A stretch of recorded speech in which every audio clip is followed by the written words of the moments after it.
Alright guys, whoa, my mic is a million miles away. Hang on. Let's get this fixed.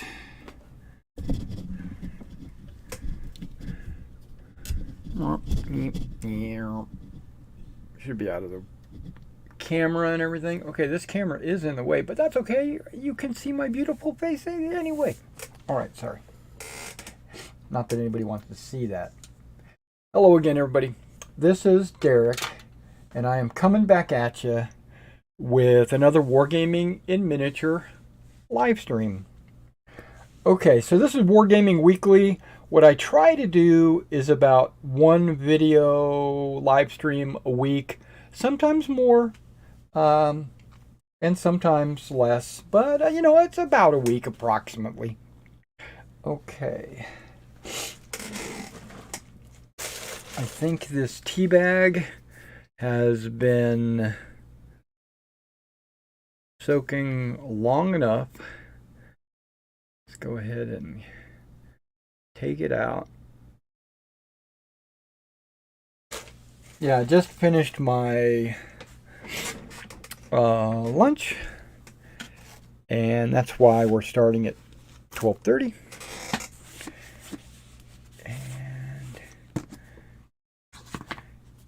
This camera and microphone and everything else is in the way, but you know what? We'll make it work.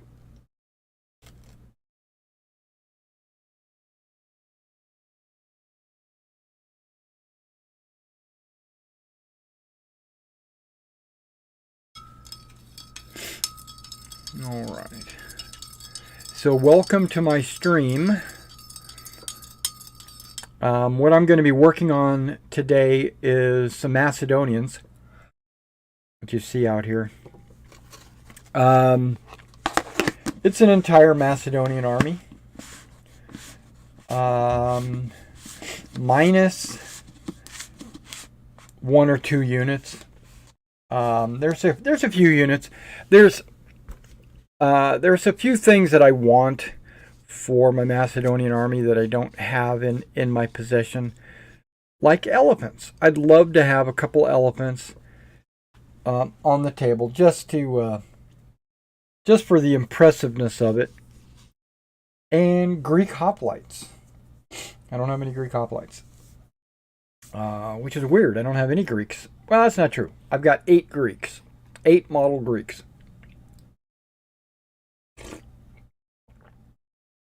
Yeah, that works. And you need more than that to make a unit.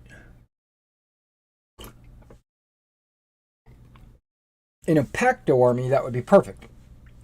But I'm not making Pacto, I'm doing a Magna. So, I'm not doing Maximus. Alright, now just so you know, I'm going to be jumping around quite a bit, talking about various different things at various different times. So just bear with me, guys. Please, if you have any questions or if you need to get me back on track, you can always post comment, and it should pop up on my screen in my chat doc that I have on my OBS. And if it does, and I notice it, that's another thing. If I don't notice it, just bear with me. But if I notice it, I'll stop whenever I'm doing to respond to whatever that chat may be. Okay, so I just started working on these last night after I did some work on the Russian commission that I've got. I've got a Russian commission going on. And so I said, I want to take a break from the Russian commission. We're going to go back and forth. Like maybe later tonight I'll work on the Russian commission, but right now I'm working on the Macedonians because I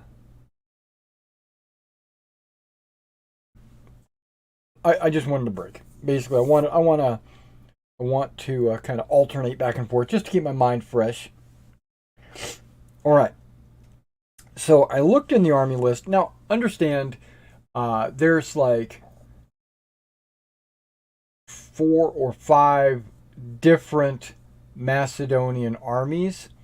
There is Okay, first of all, there's just the early Macedonians. They just call them Macedonians. Okay. But those I consider to be ancient. Anything that's close to 500 BC, I consider ancient, right? Or classical, if you will. And then you got BC, maybe 200 BC.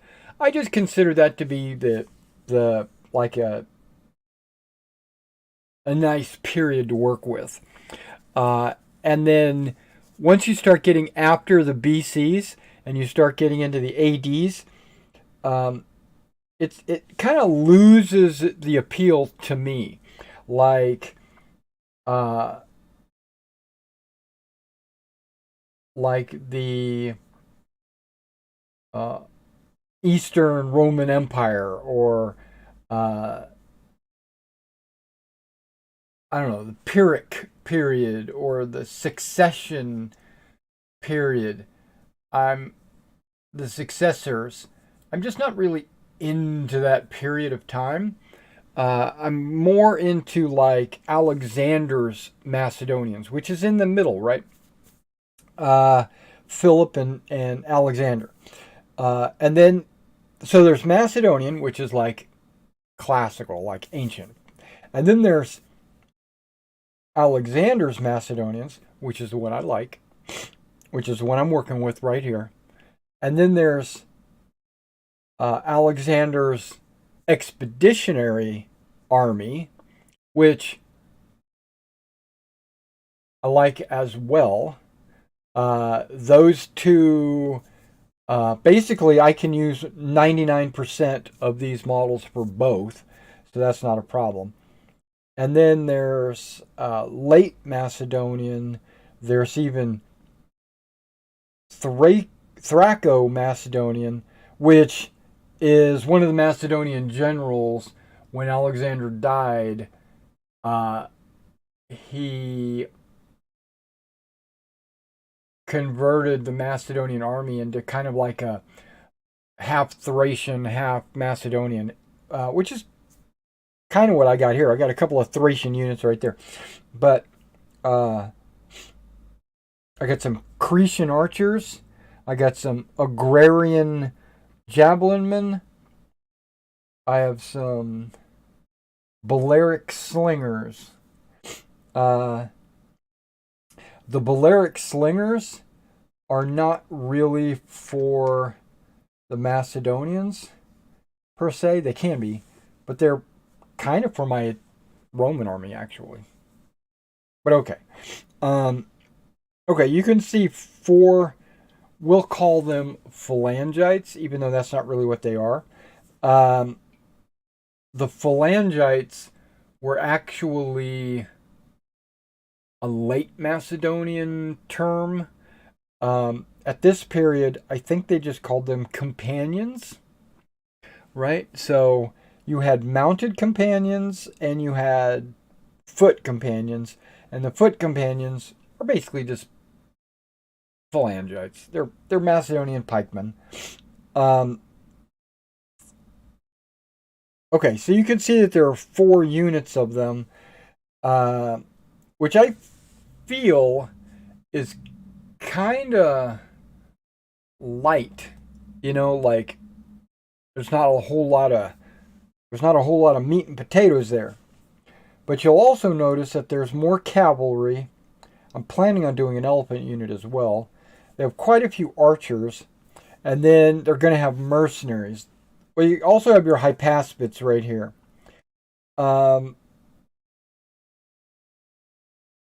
hypaspits, there's a lot of debate throughout, not throughout history, but throughout academia, exactly how the hypaspits were equipped and how they fought. You you can ask two historians, and they will have two different opinions on the Hypaspes. So the rules give you two options. They give you the pike option, which you can field them as like elite pikemen, right? Or you can discard the pike and switch to a thrusting spear, like a hand spear, or like a, I don't know, short spear, long spear, not a pike, right? And then there's actually a third group that say they discard almost all of their equipment and adopt a javelin to fight with, but also to throw, and they fight more like guerrilla tactics in the woods. So the Hypaspes have a lot of mystery about them, if you will. Well, in my game, they're going to be pikemen.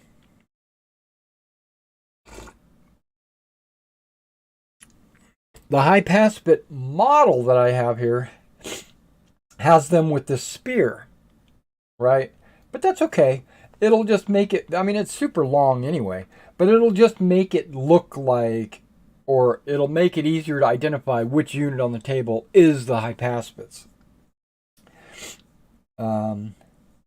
Okay, well, I used my pin vise, and I had to use the smallest pin vise, which I think is 0.7 millimeters, to drill holes for these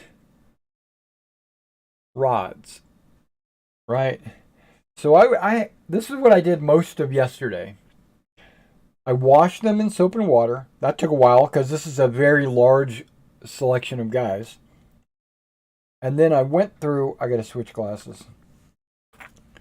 Yeah, I've got two glasses, one for reading and one for the models. So just be understanding there as well. But I had to drill a hole between the top hand and the bottom hand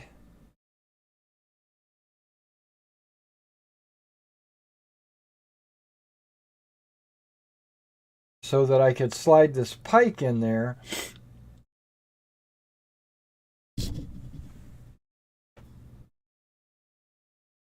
And that's a lot of pikemen. Oh my gosh.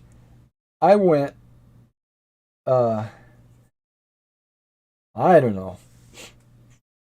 If you do the math, just think how long it took me to do that, because it's probably like 5 minutes per figure, and that was a lot of time. I spent hours.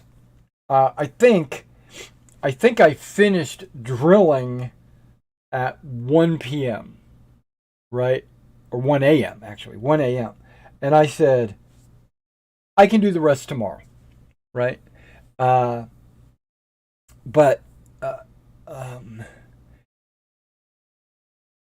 at one point, I think I had this many guys left, and I said, you know what, I'm just going to press on and do it and finish it. And then I did it. And then I went through these agema, which are like an elite companion cavalry, and they also carry, have wire spears, and their hands are closed, so I had to drill to get the agema. Now, which is great. That means these wire spears that I glue on to either the phalangites or the agema, they're not going anywhere because they're going to be encased in the pewter. And everybody else is pretty much holding their weapon. They just need to be trimmed and cleaned and all that stuff. Now, The next thing I need is, okay, I've got more of these. Okay, hold on. I got my Blue Moon order in, which will be part of the weekly news update. But just so you guys can see, because I don't mind sharing, and I like having, giving you guys, anybody that comes to the live stream gets like a free preview of what's to come. Okay, and I told you I'm already jumping around. I can tell that I'm already jumping around. I'm getting the camera adjusted for lighting and focus.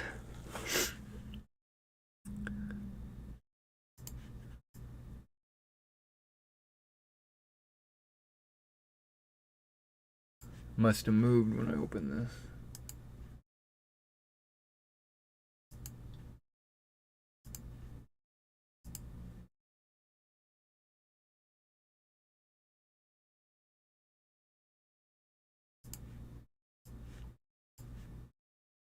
Yeah, I'm going to leave it on autofocus. Why not?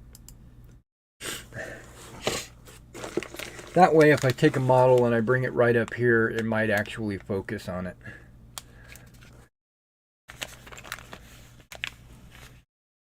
It's possible.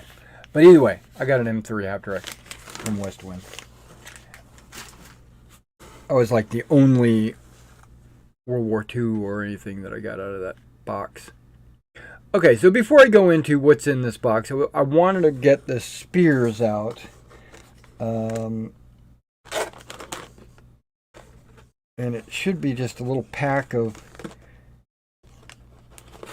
pikes.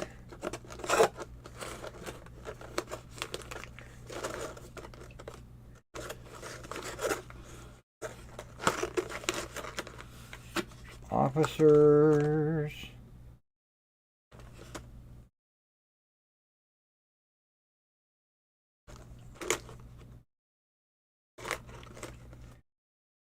Okay. Pike. There we go. I ordered some Blue Moon pikes. Now, you'll notice that these guys are much shorter than the Old Glory pikes. Or, I should say Old Glory rods, because they're not pikes, they're just metal rods. But, am I going to need to cut them off at that length to make them pikes or what have you? I don't know. So what I'm going to do is I'm going to find the Sarissa length, and then we'll go into some cutting to make sure they're accurate. Now, again, on the table, I like my pikes and I like my flagpoles. I like my rifles, machine guns. I like them to be bigger than life. So if it's let's say supposed to be a 6-foot spear, and so that would be about 15 millimeter. Well, a 15 millimeter spear looks tiny, looks super small on a miniature. So I might make them 20 millimeters, right? If it's supposed to be a long spear, like 12 feet, and so 30 millimeters looks small, so I'll make it a little bit bigger. And so this pike, if it's supposed to be 20 feet, well, I'll have to look it up to remember, but if it's supposed to be 20 feet, I'll do the math per the 15 millimeter per 6 feet scale, which might be like 45 millimeters. And then I'll kind of take a look and kind of compare it to the model. And if it looks too small, like it doesn't look like a long pike or something, I'll probably add another 10 millimeters just to make it really stand out on the table.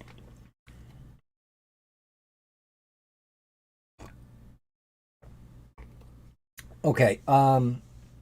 So I got this bag out just so I could. I got these bags out, and there's a reason for that. Okay. This is too many miniatures for my army.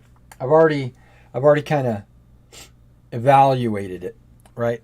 I've got some generals down here, not enough. I probably need one more general miniature, which I don't have to have. My army general, I always put three models so that you can tell that it's the army general. And then the subordinate generals, I'll put either two or one. Um, and so there's two twos. Um, I have like this guy who definitely looks like a general. Um,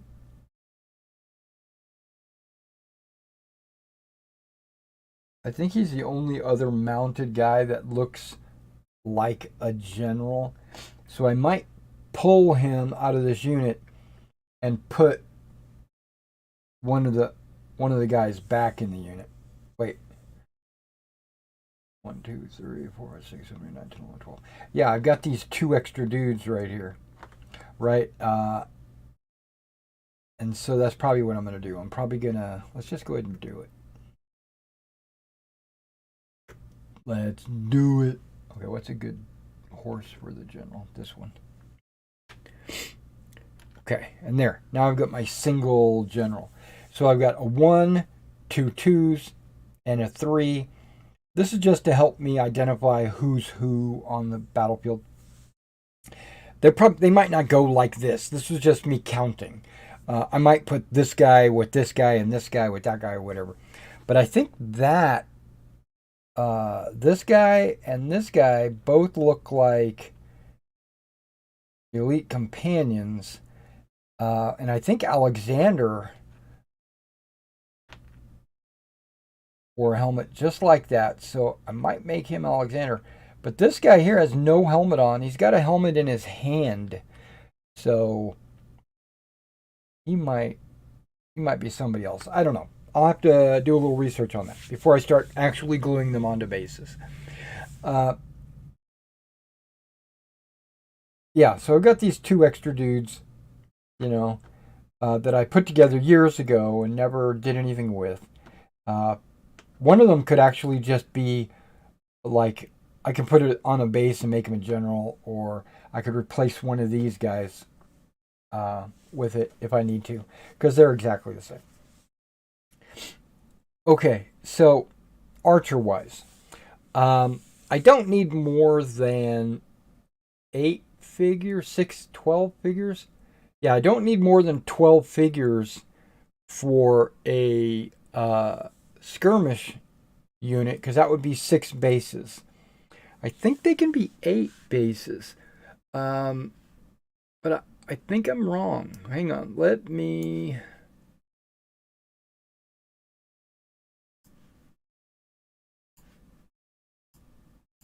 go to my army lists.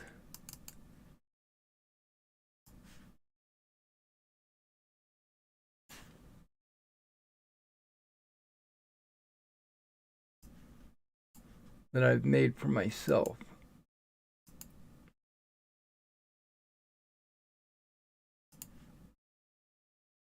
Okay, so the ag javelins, which are these guys, I only need 12 figures. Archers, I only need 12 figures. Slingers, I only need 12 figures.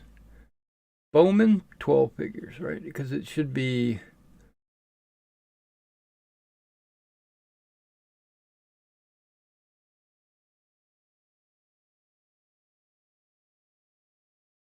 Yeah, Cretan archers, 12. Yeah, so all those guys should be 12 figures, which is 6 bases, because you have 2 figures per base. And that's more figures than I have here. So that's why I grabbed these bags. I'm going to pull... Now, I consider just doing them all at the same time, because I I consider doing them all at the same time, and then I would have extra bases, and then I could use them as either allies, or I could proxy them, or I could sell them as painted models. But then when I saw how many figures I have on the table here, I said, nope, I'll do that in a second wave, or I'll just sell them as bare metal. So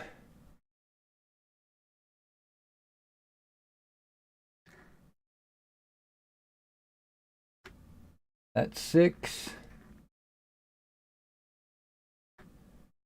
That's 12. The bag comes normally with 16. So that would be a great 8 base unit if I was doing like Maximus. But I'm not. I'm doing Magna. And it'll help me time-wise not to have too many models to paint. Okay.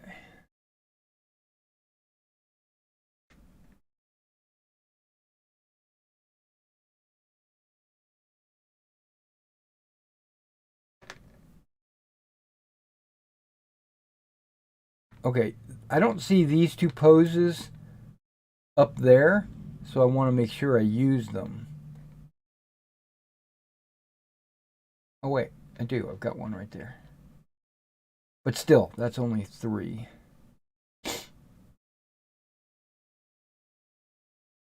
Same with these guys. Hold on.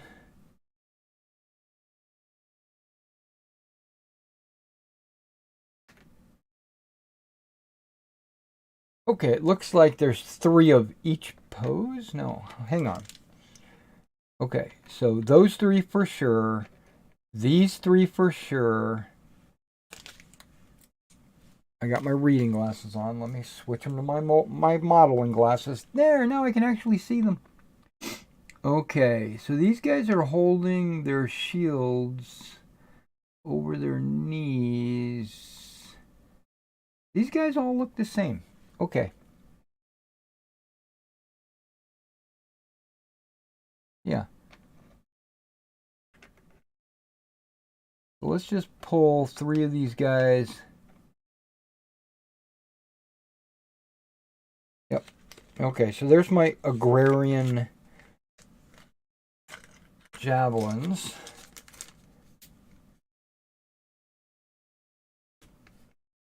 Yeah, so apparently I only had 3 extra. That wouldn't have been worth doing 2 more bases.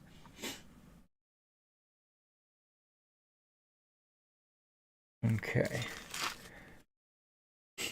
Okay, so while I'm kind of bringing these units down to 12, now these guys are Thracian archers.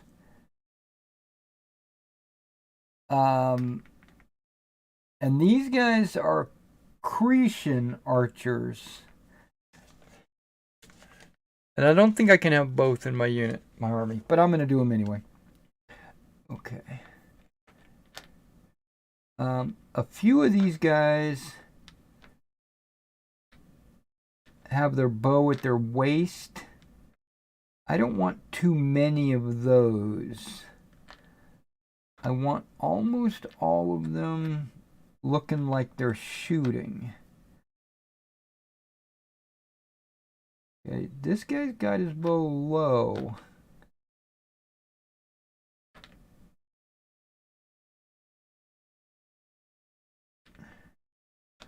Okay.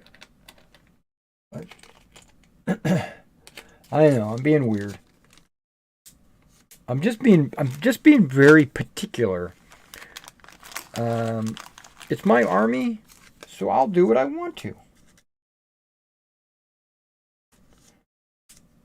Like the song says, you know, it's my party, I'll cry if I want to. Okay, these guys I've already done. I've already gone through these guys and got them down to 12. I went through the Hypaspits already, got them down to 6 bases already. The extra hypaspits that I had was because I added a couple of command elements. Like I've got a standard bearer and a dude here with I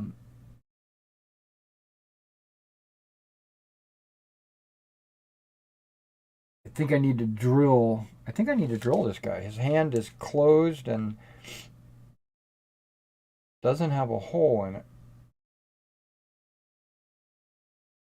And I wasn't sure if I was going to just leave him with a fist or if I was going to drill a hole. Let's go ahead and do that right now. While I am thinking about it.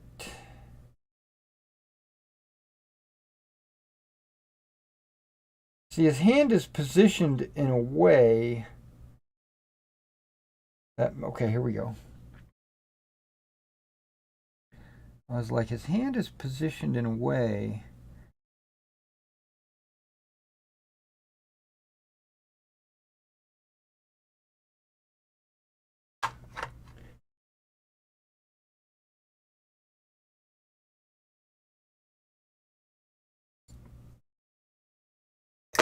that made me think that I wouldn't be able to drill his hand.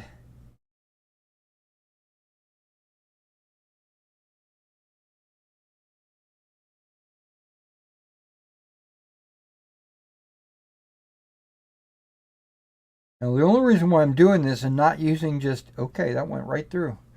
Look at that. Nice. The only reason why I'm using this guy and not just another hypaspit is because his helmet is crested. It's a you can't see because, oh, maybe you can because I left autofocus on.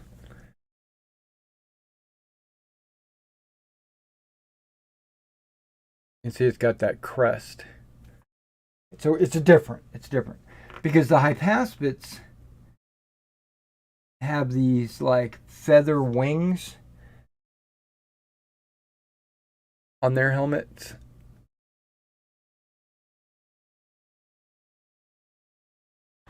Okay. Okay, so those guys are going to be good to go. Slingers. All right, let's go ahead and bring their numbers down. Because they got 12. Because these guys are mounted 2 figures per base. And so there's going to be 6 bases. So there you go. I need to do the Thracians over here. Okay, now we'll get to these and these in a moment. I've got something special I want to say about them.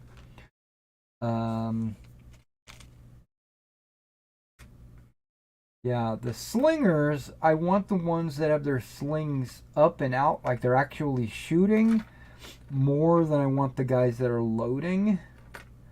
But I want to have a couple of guys loading. Just not 50%. That makes sense. Okay, so there's 50% shooting. Oh, look at this guy. He's unique. He's the only one like that.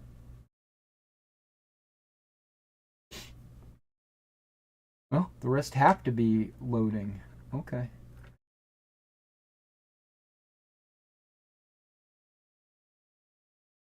One, 2, 3, 4, 6, 7, 8, 9, 10, 11, 12, and these guys are gone.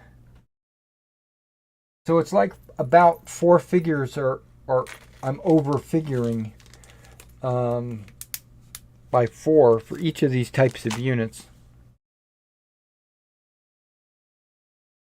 If they sold them in bags of 12, that would have been awesome, but they sell them in 16s. All right.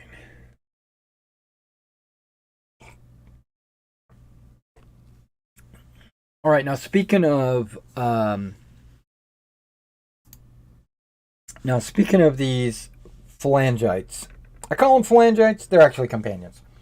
Okay, so these foot companions, I bought 4 bags of foot companions because Where are the extra bags? Oh, I put them in my Macedonian tub. Okay, so I bought 4 bags of Old Glory companions, knowing I was going to need 4 units of Macedonians. I bought those in anticipation of playing other game systems that require like a bunch of figures per unit. Like maybe a Maxima army or something, right? So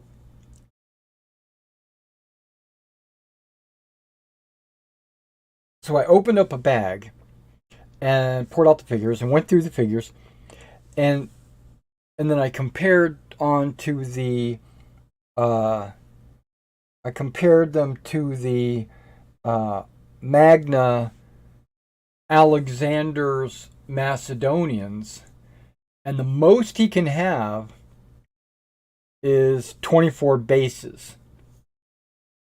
Okay, and each of these little groups, like there's 1, 2, 3, 4, 5, 6 bases, 12, 24 bases, right? Each tug will have 6 bases in it. That seems like not a whole lot of pikemen, right? I mean, you would think that Alexander would have like 20 or 30 pike units across the table. Well, I forgot that Meg armies, if you play strictly by the rules, Meg army or army lists, Meg armies are not phalanxes. They are groups of phalanxes. So like this tug is about 5 or 6 phalanxes. Maybe 6. Maybe the number of bases equates to about how many there are. So,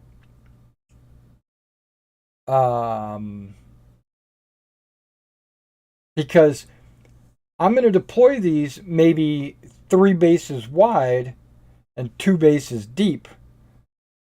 Or I could go 2 bases wide, 3 bases deep. I don't know.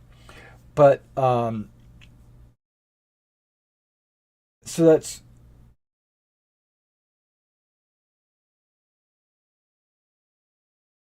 it basically equates to approximately 6 Roman legions, right? Well, remember, those are legions.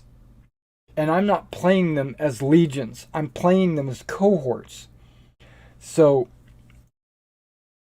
if I wanted to play them as cohorts, or if I want to play these as smaller units of pikemen, I need to double the units, is what I'm thinking. But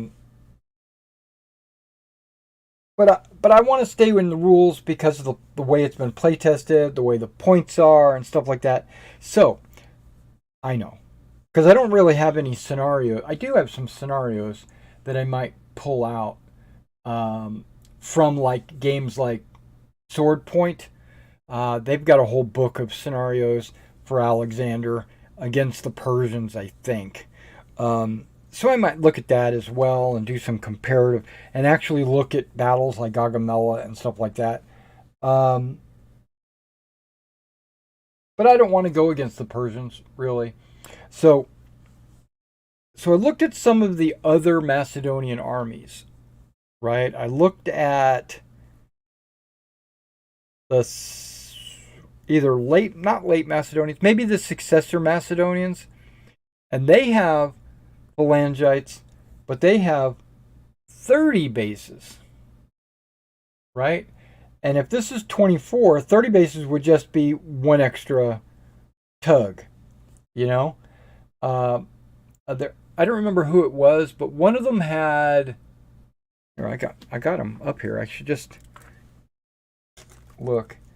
The reason why even bothering saying any of this is because, like I said, I bought 4 bags, anticipating each of these being a bag, and that wound up not being the case. Because when I opened up the bag, it wound up being 48 models. So this was one bag of phalangites or companions, and this was another bag. So I only opened 2 bags. I still have 2 bags. Okay, give me a second. But I don't know if I want to put them together or not. That's my issue. Okay, Magna 23. Classical. Okay, went to the center screen.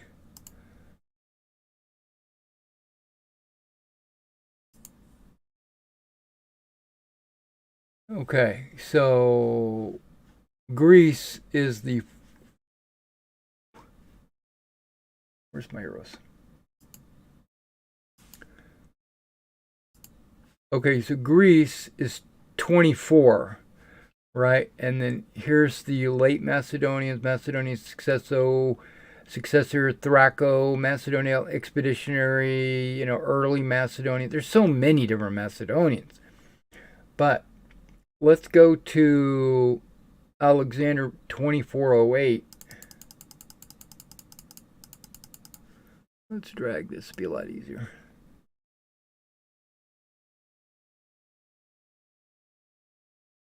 (2408). Second page. Boop. Okay. Hypaspits, I can only have 6 bases maximum right there, which is what I've got out here. And you can see they've got 2 options for hypaspits. You got pike and long spear. These models are long spear. So I was trying to figure out, why are they more points? Well, it's because they've got shield cover. Okay, so that's the only difference. But I can feel it as either way. If I say it's pike, it's pike. Okay, foot companions. Here we go. 24 maximum. You got to have 12 bases minimum. They come in groups of 6. Okay, so that's what I've got on the table. And so that's what I was thinking. And then I can always throw in a small unit of mercenary hoplites. Thracians, I can field them as either 4 or 6 with a maximum of 6. So that's what I'm going to do. Hold on. These guys are loose. That's 3 figures per base.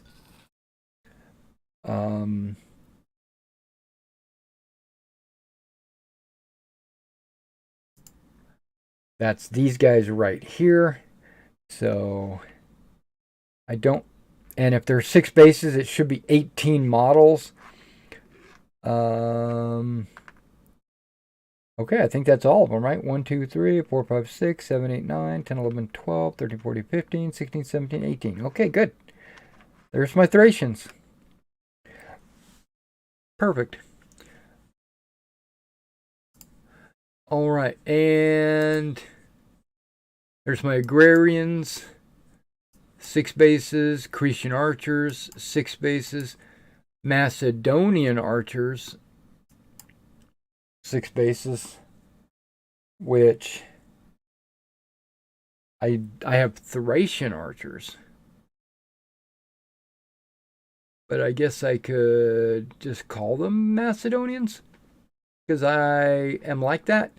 Okay, and then you got Rhodian slingers, which I can use Balearic slingers as Rhodian slingers if I wanted, right? Because the slinger is pretty much a slinger. He's only got a tunic, so I could just paint him up however I want. I'd have to double check to see. These guys are unprotected, so they're not going to have a shield or anything. So the agrarian javelinmen are considered protected, and that's because they carry this small little buckler. Okay, it's weird. Okay, but I was thinking about getting some Greek hoplites, right here. Allied hoplites and Greek hoplites, where it just says mercenary hoplites. So what's the difference? I'd have to go to the Maxima army list to actually see how they label each of them. So let's do that real quick. Let's go to Maximus. Okay, this is the Maximus army lists. 2408.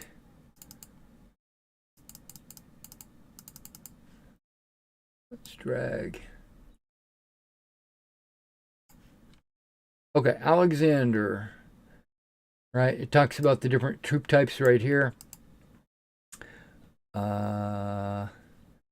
Elephants, Agema, companion cavalry, Hypaspits, foot companions. Okay, foot companions. The Peztiaros were equipped as phalangites with a 15 to 18 foot pike. Okay. Hoplites. Here we go. Employed mercenaries. Yeah, Greek allied states as well as hoplites from Greek allied states. Okay, so hoplites were often used to secure the reserve. Right, Thracians, Agrarians, and then Cretan, Rhodian from the Balkans. Okay, so I guess they're saying that the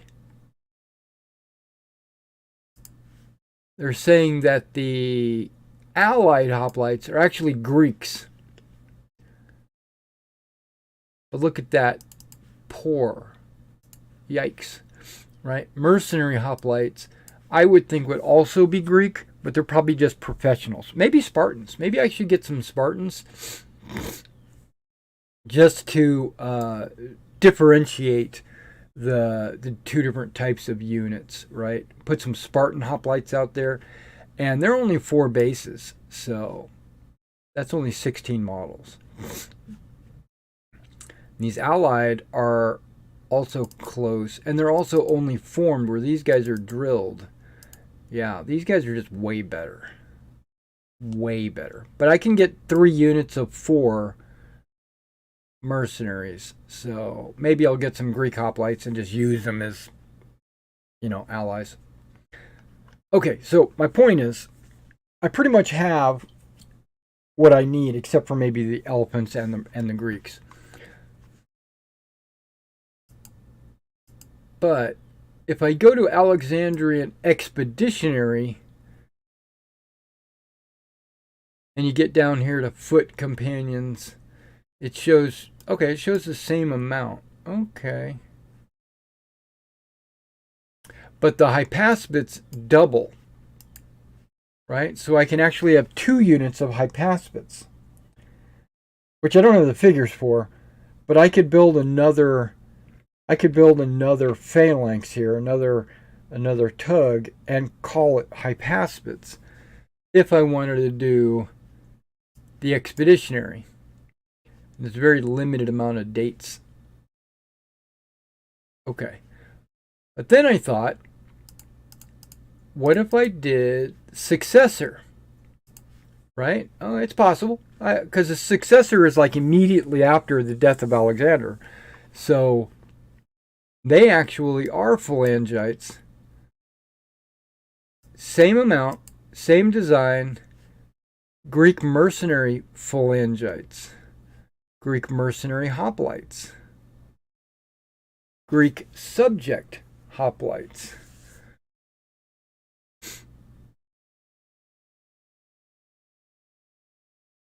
I don't know. That's pretty much the exact same, isn't it? Oh, wait, what am I looking at? That's coalition. I'm in the wrong army list. Dang it. Okay. Because I knew, I was like, why are they the same? Because I thought it was different. Okay, right here. Macedonian phalangites, 30. Okay, so that lets me go with one extra pike unit. And then the elite or veteran phalangites, which would be my hypaspits. Right? They just renamed them to elite veteran phalangites. They're basically the hypaspits. So with this is telling me I could have one more. I should have one more unit like this. And so if I play expeditionary, I could take that one more and call it a hypaspit. And then if we play successor, I could, if I decide to play successor, I could play all 5. And then the hypaspits.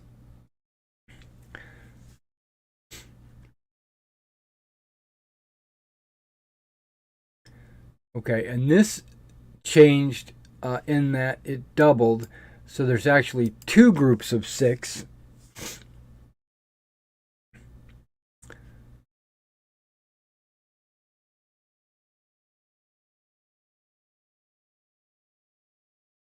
Yeah.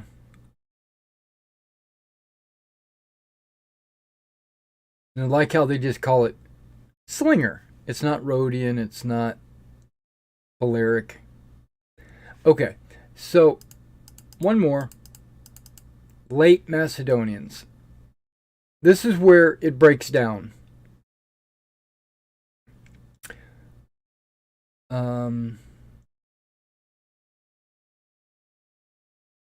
Okay, well, maybe not.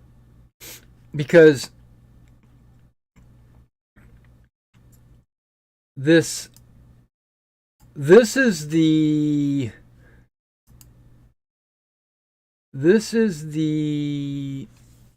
army of SPQR. This is of Warlord Games. You know, they're Macedonians. Macedonian army. This is it. They put together a late Macedonian figures. And this Chakpides and Luxipides, these are actual phalangites. They are, it's basically the front rank or the back rank of a phalangite unit. So this is basically just phalangites. So just think of it like there's pike. You can have 30. So I probably should just go ahead and do one more group just to bring it up to 30. You know, that's what I'm thinking. Now these peltasts, and the agema, peltast I think is a misnomer, because the peltasts were actually, okay, javelins, right? When you pelt something, you are throwing something at them. You pelt them with sling bullets, you pelt them with javelins, you pelt them with thrown rocks, or thrown spears with a spear thrower, or whatever if you're lobbing something at them, you are pelting them. And the units that did that type of activity were called peltasts, because they pelted people. But at this period in late Macedonian, they, I think it's lost in translation, because it's a type of pike unit, and they're called peltasts, which I don't get it. The agema are superior, and the peltasts are basically just another type of pike unit. So what I was thinking was, if I went with all of these pike units here, I'm having 5, 6, 7, 8 total pike units with late Macedonian, which I have the bags for, right? But I don't think I'm going to do it.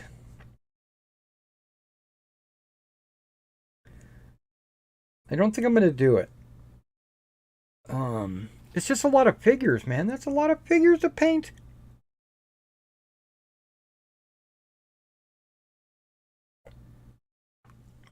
So I think when I get my Greek mercenaries and I get my elephants in, I'll actually open up my other 2 bags of phalangites and do them at that time. But right now, I'm just going to get this army squared away.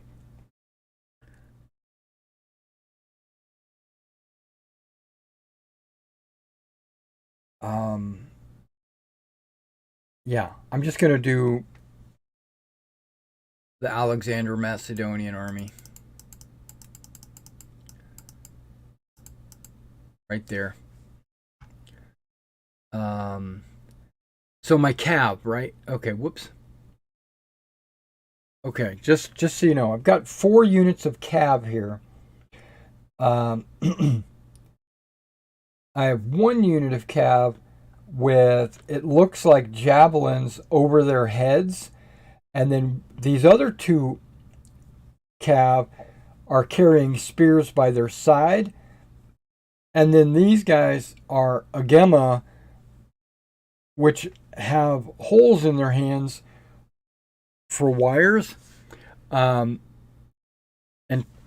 technically, these calves here came out of bags from Old Glory called Thessalian calf, which is this right here.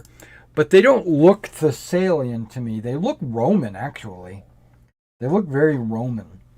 The helmets have a little bit of a cattail on them.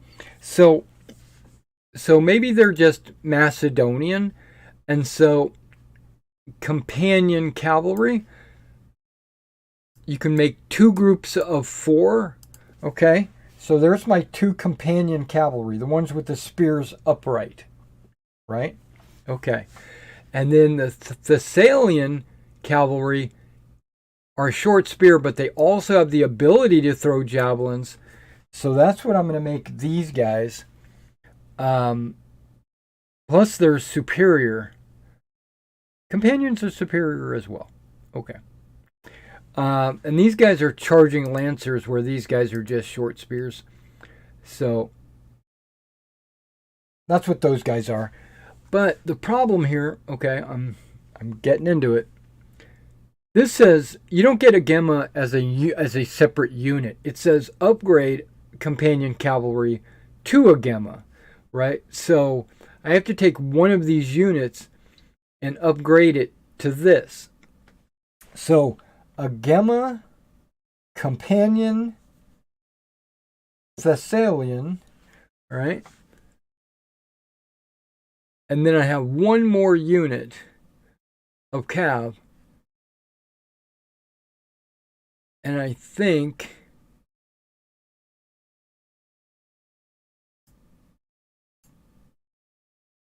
I'm going to paint them up as Greeks. I think there's just, maybe I've got too many cav. I thought about making one of the units light cav, but I'm not going to do that. No need for skirmishers. These guys are flexible.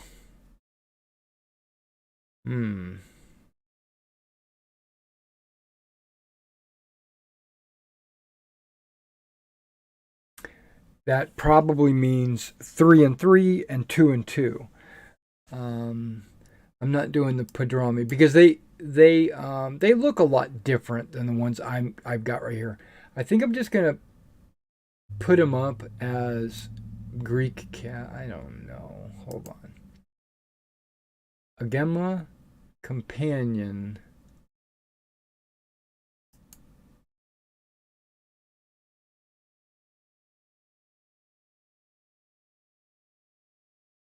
The salient. Greeks have javelins as well.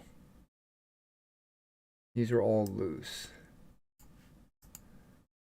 So maybe one of these units I shouldn't do.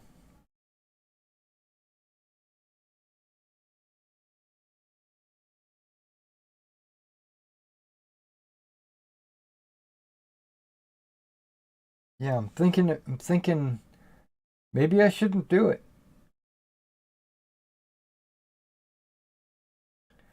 Maybe I should hold off because I know I'm jumping around, guys. Sorry. Successors, right? They've got, I don't know what that is, but that's probably the companions.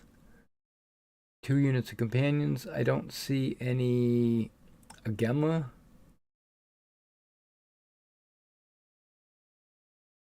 Okay.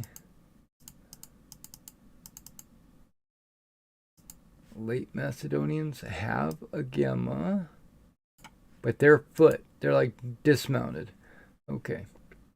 Macedonian cavalry. 1 unit of 4. Period. And then all kinds of crazy stuff.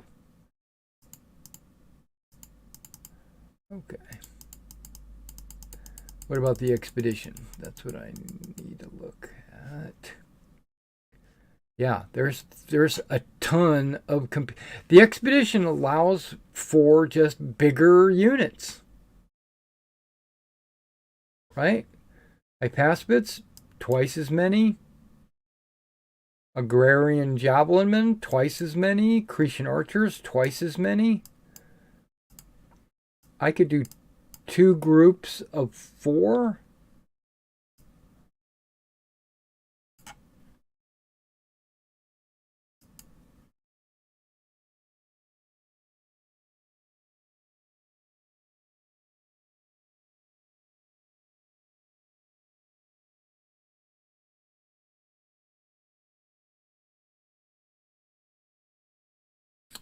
Yeah, companion, there's a Gemma. It's its own line. So you're guaranteed to have a Gemma. It's required. And then you can have, yeah, so I can have I'm just going to do them all. It looks like the expeditionary is just way, not way better, but way, your options, you can make them bigger, and you can even have smaller units. You can have groups of 4 instead of 6. Like I could have 3 units of 4 Hypaspids. Oh yeah. This is it. This is another change. Okay. These are not pikemen. These are spearmen. That's why I didn't do the expeditionary. That's why. Yeah, everybody changed from pikes to short spears. Yeah.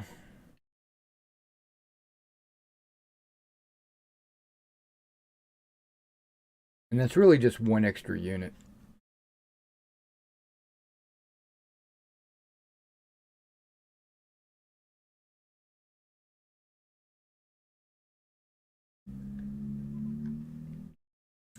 Greek cavalry. I could field them as Greek cavalry. But I think I'm going to pull them.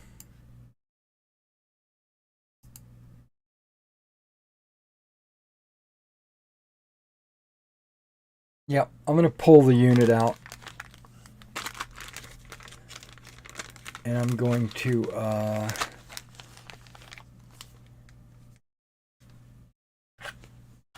not.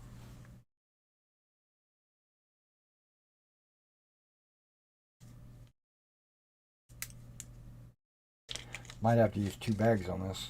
Because I brought my little bags. I've got bigger bags. Okay, screw it. Let's go get my bigger bags.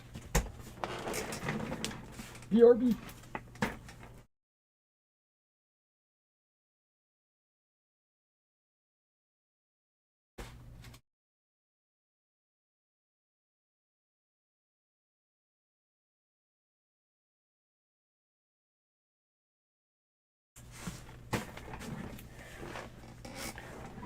One reason why I am even considering breaking them off is because it'll make for less painting. That's the main reason. Yum, yum, yum, yum, yum, yum.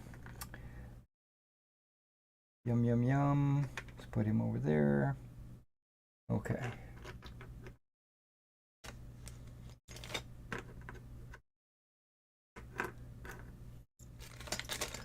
Let's make sure 1, 2, 3, 4, 5, 6, 7, 8, 9, 10, 11, 12.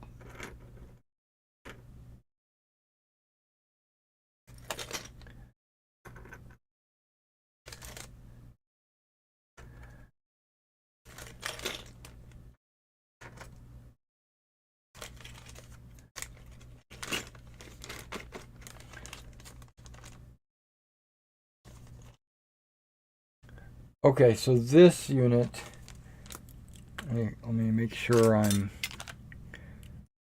because I don't want to get all the figures ready and then have some mistake. For, you know, you understand, you get me. Okay, so I do want to have an elephant, but we're going to do that later. Companion cavalry. I can have 2 units of companion cavalry. One can be a Gemma. Okay, so there we go. 2 companion cavalry. One is a Gemma. The Salians have the javelin, and that's these guys right here. And that's it for my cavalry. And we go to Hypaspits. I can have 1 unit of 6. I've got it right there. The way they could be refielded is this.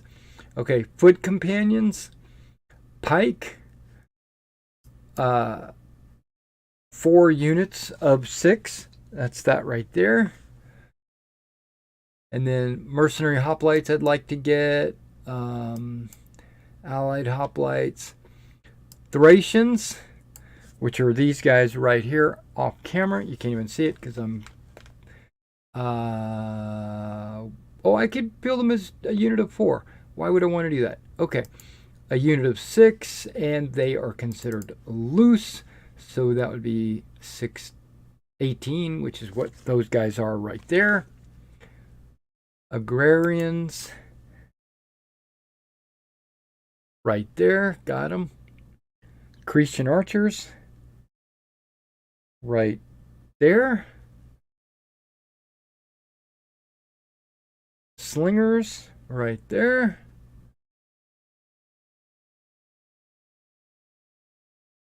And then I've got Thracian archers, but I don't have Thracian bowmen. I've got Thracian archers, which I could call them Macedonian.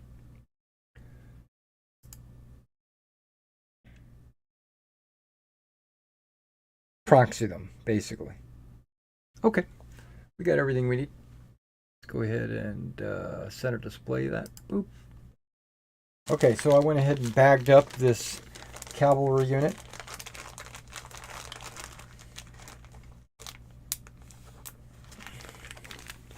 Okay, so there, I reduced everything down to what I actually need. Great.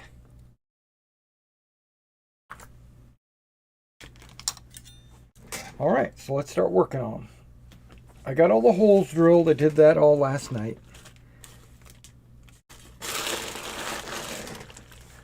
Okay, got my trash can between my legs. I'm using this file here. What I do is I sit the file on the table, and then I will drag a model across the file to do the base. And that's all I'm doing right now is the bases. Now this guy's a standard bearer. Some of these I won't need to do it because they'll just stand up on their own.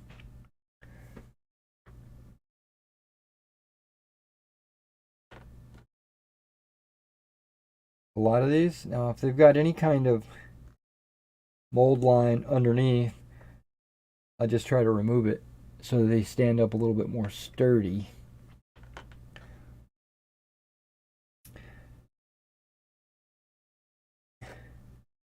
Yeah, these guys are actually, like, this is a good mold. These Old Glory did good on these guys, I'm gonna have to say. When I was looking at the figures, they all look really good. Sharp lines.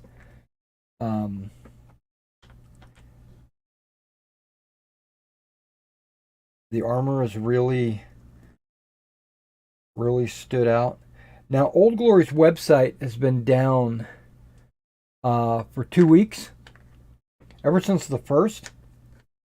It had something to do with GoDaddy doing a system update or something. Okay, we need to make room. There we go.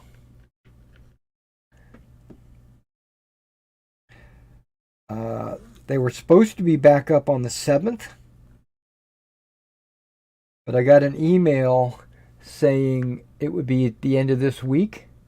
So any day now, Old Glory should be back up and running.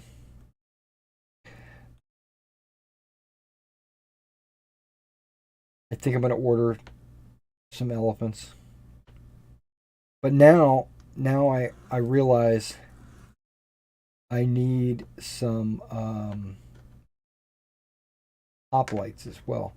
Okay, this guy, he's a little bit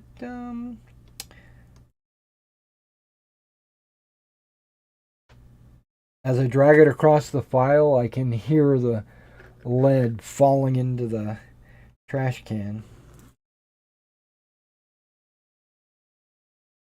Like it's raining.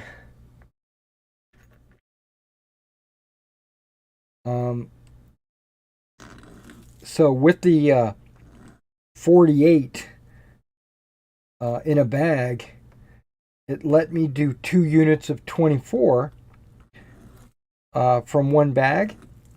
But the problem, it's not a problem, but I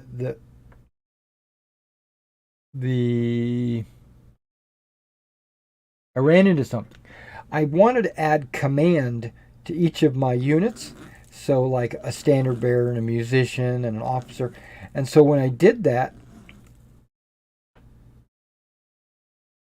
that left me with a ton of spearmen.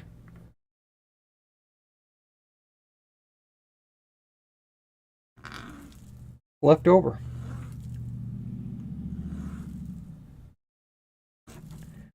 And I have like a couple more bags of command. I didn't know how many I would need. I obviously got too many.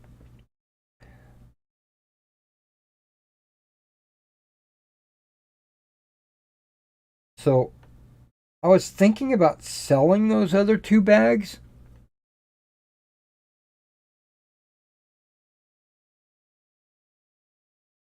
But now going through it with you, I probably need one more phalangite unit.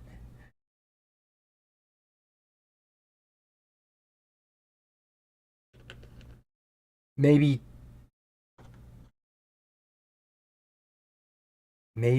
4 more? I don't know.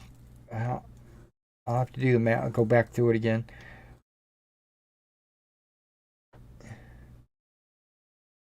So I probably won't sell them.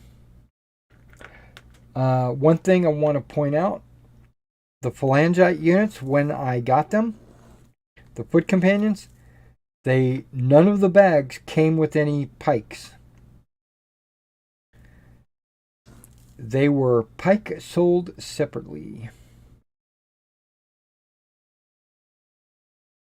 Luckily, I already had a bunch of wire from my Field of Glory days, and I wasn't sure if I had enough, so Blue Moon sells just pikes, so I bought a bag of pikes just to make sure.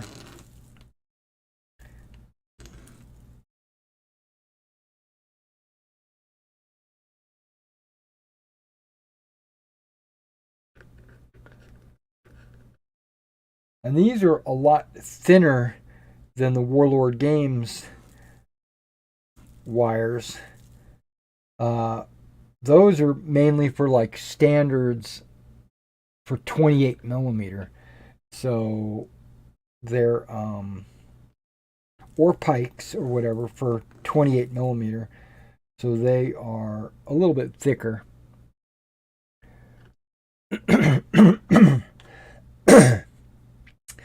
And using my Army Painter pin vise drill bits, the smallest one was 0.7, and I wasn't sure if that was going to be small enough, right, to get in the hands and stuff of these guys, because a 15 millimeter hand is kind of small. And it was probably a little bit bigger than it should have been, but it was still okay. I think these wires are 0.5 millimeters. So there's, when they go in the hand, there's like a really loose fit. Nothing glue won't resolve. But I'm going to be honest, I went on Amazon and I found some pin vise drill bits that are 0.5 millimeter, and I ordered them. They come as a set from 0.5 all the way up to 3 millimeter, I think, which is the same as this set. This Army Painter set goes from 0.7 up to 3, and you get like 10 bits in that. But there's one on Amazon that went from 0.5 up to 3, has 80 bits. That's right, 80. 80 bits in it. And it comes with like 3 or 4 of the 0.5s, which I appreciate, because almost every one of those bits I've broken the tip off. This one that I'm using right here, I think the tip might be broken off as well. It worked really fine though. I mean, luckily, however it broke in a way that it'll still dig into the metal.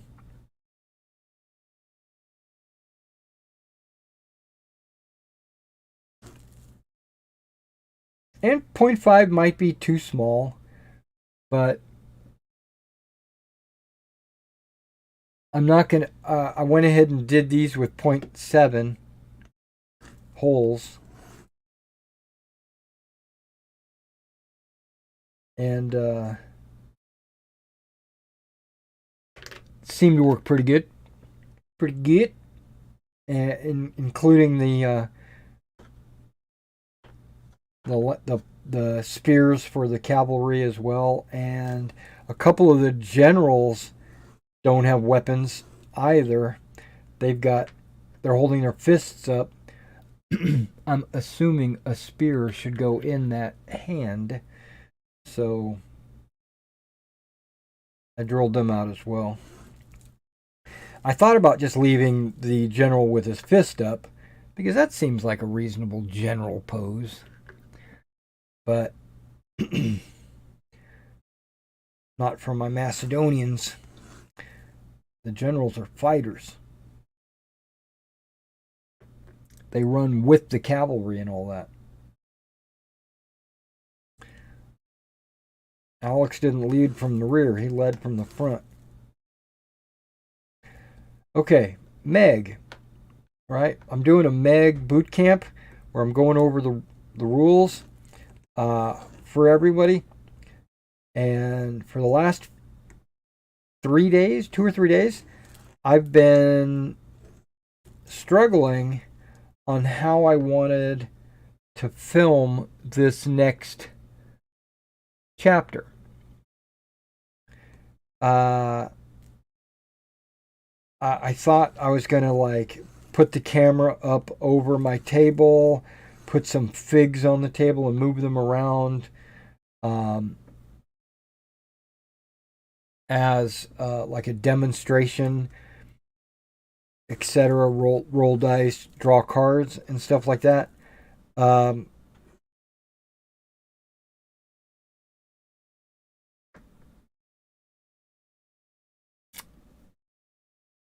And this next chapter is not really about that. It's kind of a... The next chapter is called Playing a Turn. It's not playing the game, it's playing a turn. So it's basically breaking the turn down, the turn sequence. It's really talking about the sequence. Like, when do you do this? How do you do that? But not the mechanics of that thing. So, like, it'll say something like, declare charges, move chargers, declare counter charges, that kind of stuff. But it doesn't say, okay, when you declare a charge, this is what you do, this is how you move your miniature, this is how the wheel happens. It doesn't really get into that, right? So it's kind of like a big... Okay, this guy just doesn't want to stand straight.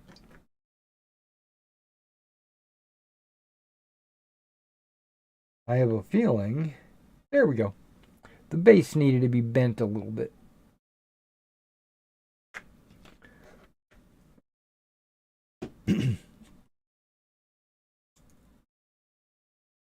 Yeah, some of these guys have some serious... Not serious, but like a mold line that runs down the center of their base. So they want to tip to the left or right. I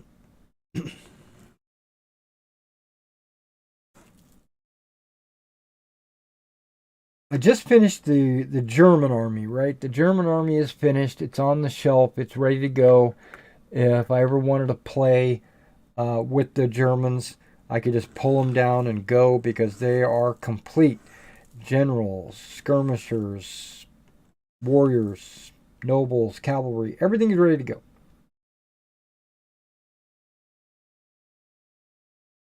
So when I was doing it,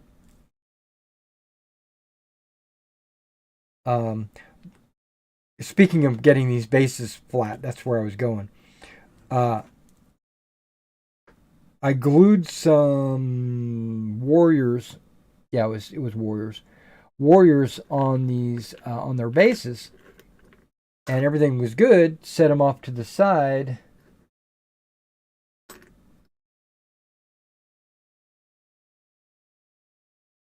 Yep, set them off to the side to dry because I use Elmer's white glue for my miniatures, miniature to base. Whenever I use like a mass base, if I'm just gluing one figure down to a single base, like maybe a bolt action model, I'll use super glue or plastic cement, something like that. I will permanently affix it to that type of base because those type of figures I don't ever anticipate rebasing ever, right? But a mass combat troop like Napoleonics or Ancients or American War of Independence, whatever. If I'm not playing a skirmish game, if I'm playing a mass formation game, when I glue them onto their base, I'll use Elmer's glue. That way I can cut them off their base rather easy if 20 years from now I decide I'm going to switch from British Grenadier to Hail Caesar to what's the Land of the Free. Yeah, so as games come out and I find a better game, build a better mousetrap, all that, if I am able to find a better game, sometimes not, like sometimes I'll look at a rule set and I'll say, this is not better. And I won't switch to it. But if it is better, or if it's got unique concepts that I like and I want to explore, I'll take my army and I'll rebase them if needed. Because sometimes you can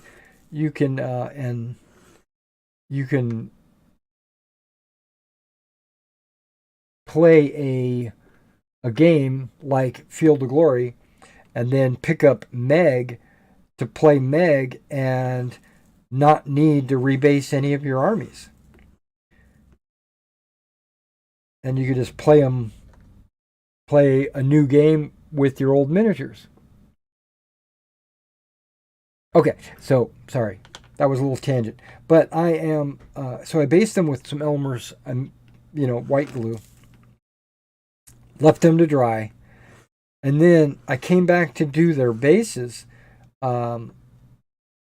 with texture and flock and all that. So when I came back to do them, there was two of them two figures out of all those models that had leaned over, like they were sitting flat when I left them, but when I came back and they were dry, they were like leaned over to the side where they were leaning up against the figure beside them. Like they were holding them up. And I was like, oh crap, I can't just leave them like that. I considered just bending the legs where they would be straight up and down, but the figure base that they were on was still like at a wonky angle.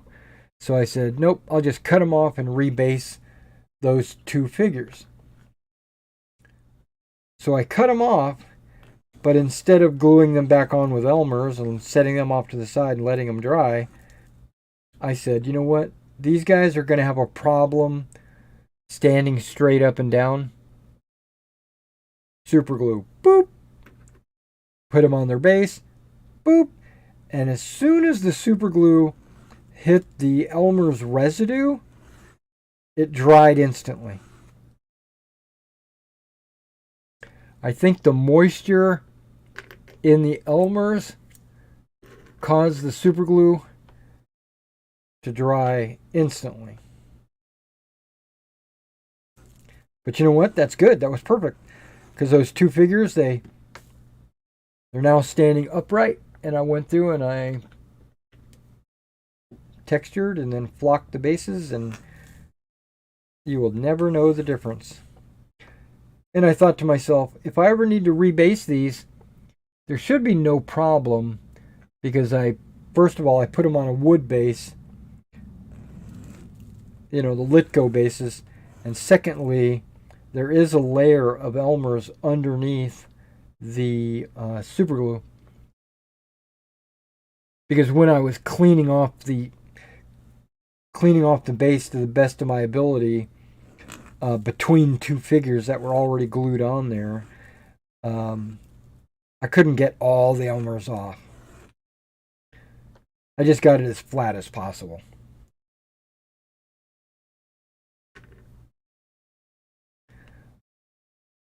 I'm very satisfied with the bottoms of these bases. These guys are, I'm very happy with these Macedonians. the bottoms of their bases are cleaning up pretty easily.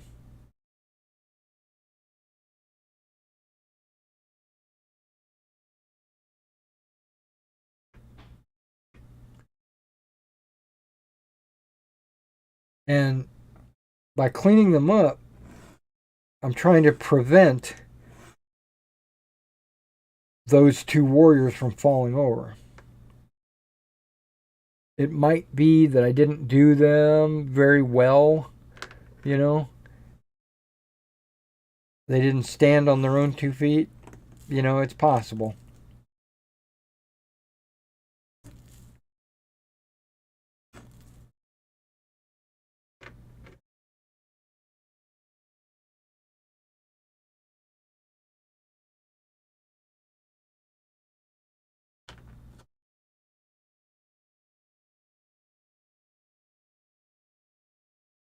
Now, there are a couple of poses in these phalangites. Not a whole lot. Some of the look at these two white lines right here, and that's kind of how the pikes go on these phalangites. Some of them have them lower. None of them are straight out, which I love that, because I don't want pikes sticking straight out like they would be in an actual fight. Of course they'd be sticking straight out. But in a miniature game, you don't want your pikes sticking straight out, because then you can't get base to base. You know, your opponent, which is why they fought with their pikes straight out, is to keep their opponent at bay, but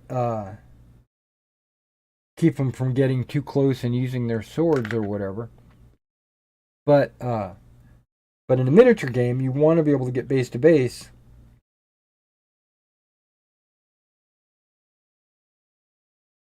So pikes going up at an angle facilitates that. But I noticed when I was drilling the holes that there are a number of different angles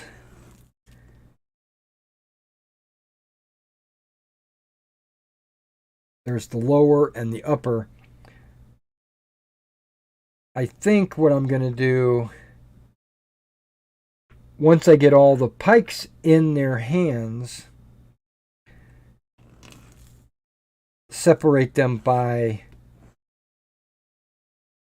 angle, and then put the lowest angles. Well, understand that they are 4 bases at a time, or 4 figures on a base. But I think I want to put everybody with the same angle on the same base, and not like randomized. And that way I can put the lower angle guys in the front rank and the raised guys in the back rank. I don't think it'll matter, maybe. Maybe I should mix it. I don't know. Yeah, maybe I should randomize it. Then you'll just have pikes like all over the place in all the bases.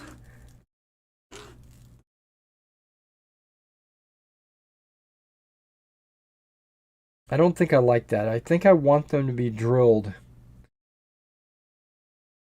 you know, orderly, all the pikes in a rank. The only reason why I might consider not doing that is because of formation changes. But I think they're supposed to be 2 wide and 3 deep as your standard formation. But I know that they can be 3 wide, 2 deep.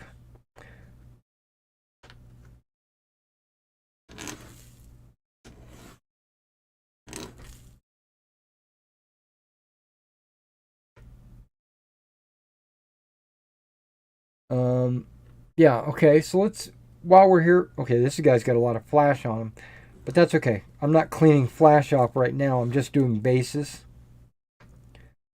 I did get my Blue Moon order in. My Blue Moon order, at first I was thinking that these Blue Moon miniatures might not look good. They might not have a good quality to them. So I only ordered a little bit, you know, just to get started or just to get a feel for them. They seem to be very nice miniatures. Just looking in the bags, I still need to open up a bag and do like a review, which I'm in. Another point. I have a million videos that I need to do. Um, I got the Meg Boot Camp. I've got an ancient update I'm gonna have to film, which because of this, which is not that big of a deal. And then I've got this what do you call them? War Games Atlantic. There's a bunch of open boxes, or not open boxes. What's in the boxes? War Games Atlantic. I got the Sentries and the SAS, which are new models. Um,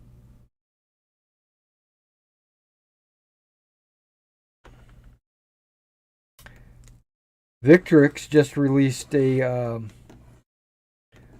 Norman Archers. I think crossbowmen, archers, I don't remember. But I need to order a bag of those, get it in, and do a review. Also, maybe paint them.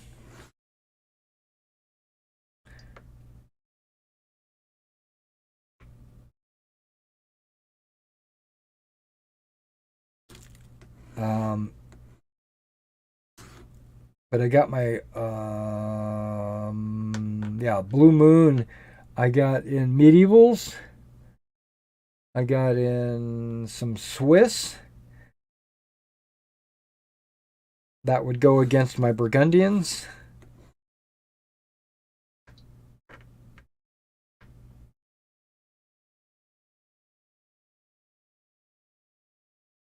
Okay, this guy didn't want to stand up.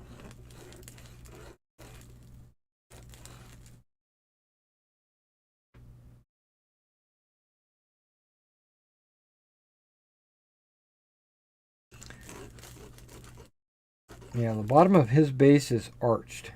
Okay.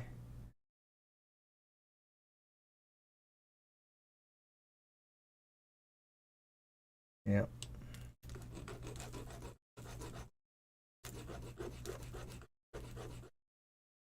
This is the one miniature that was giving me the grief.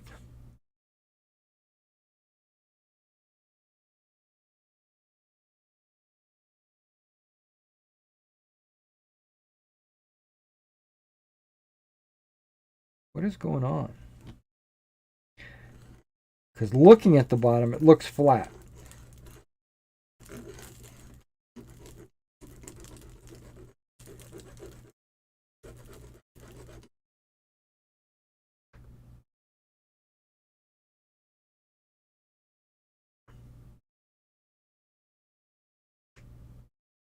Okay.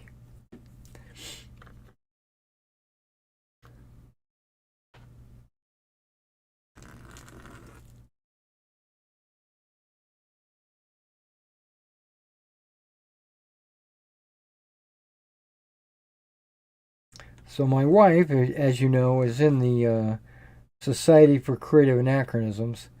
I used to be for about 20 years. I fought, and I got really good at it, and I avoided the politics for a long time. And then I thought to myself, you know what? I should probably give back to the community, meaning the SCA community. I said, I should try a little bit harder to get involved in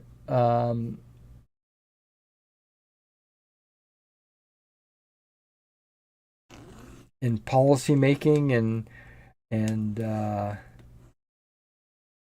decision making and stuff like that. And I honestly wanted to return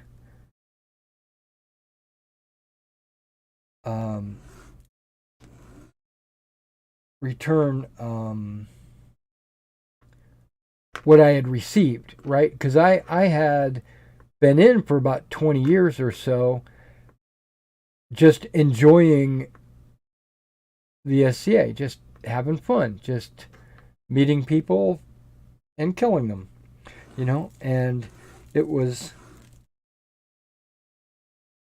drinking a lot and eating a lot and pouring around and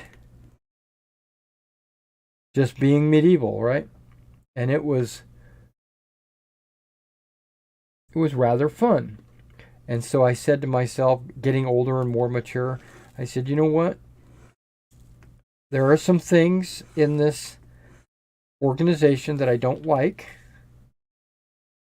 And if I want to make any change, I should get involved a little bit more in the moving and shaking of the universe. So I started petitioning a knight to become a squire so that eventually I could progress to become a knight or part of the peerage, which I noticed that the knights were the ones that were making decisions that affected me, right? As a fighter. Not so much the arts and craft or the service and all that. I was kind of into all that as well, but not as much as I was into the fighting. And I thought to myself, I'm a really good fighter. I mean, a really good fighter. Okay, how do I emphasize this? I was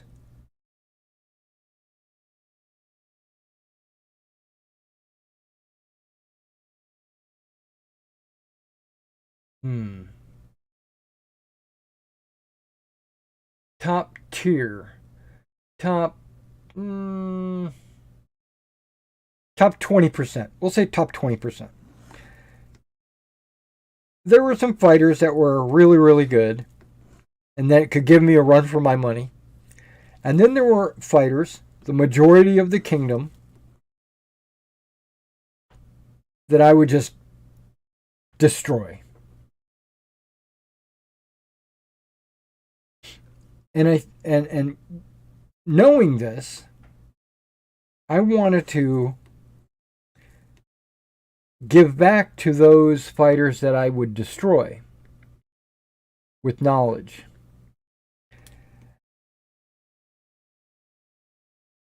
Okay, so I eventually got chummy with this knight, and I regret it. I'm gonna go back and just say right off the bat, I regret it.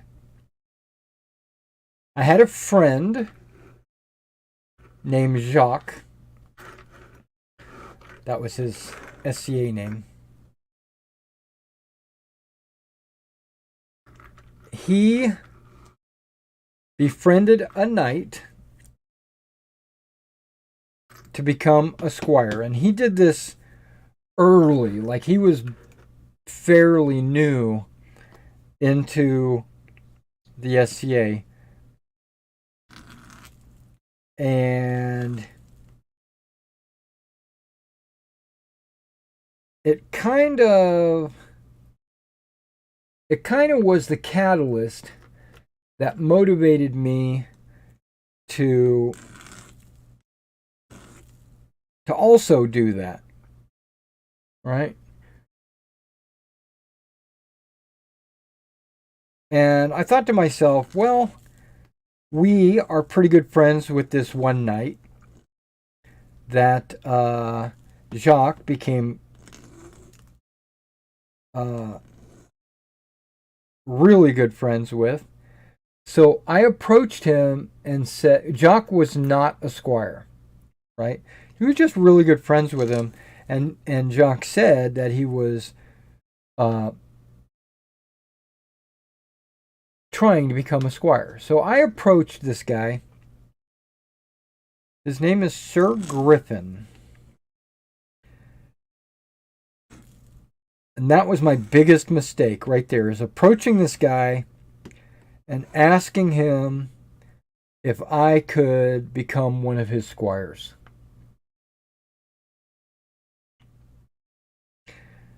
I thought that this guy would be able to teach me about becoming a knight, doing the right things, talking to the right people, getting things done as a peer, all that good stuff. After a couple of months of watching me and learning about me, he agreed. So there's steps to becoming a squire. So first one was becoming a man-at-arms, and then becoming friends with the other squires,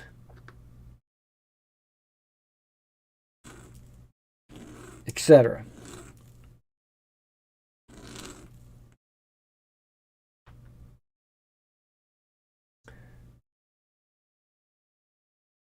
Because nobody wants some guy to join their club that doesn't get along with the other people that are already in the club. I understand that, right? No problem. So these guys didn't, they were just normal country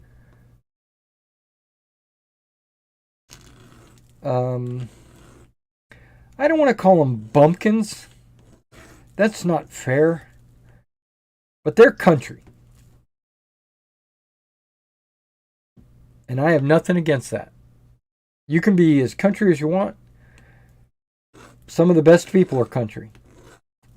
Right? But it's just obvious, is what I'm trying to get at. I mean, it was like, wow, you guys are country. But we all got along. We all, we're all good people.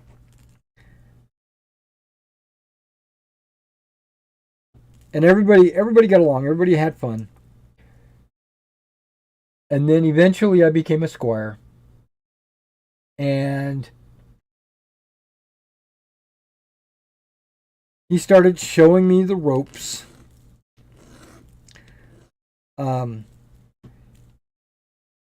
He is not a fighter.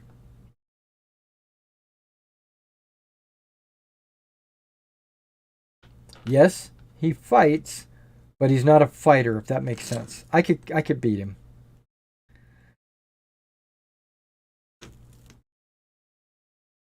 The squires were all fighters. I learned more about fighting from the other squires than I ever did from him.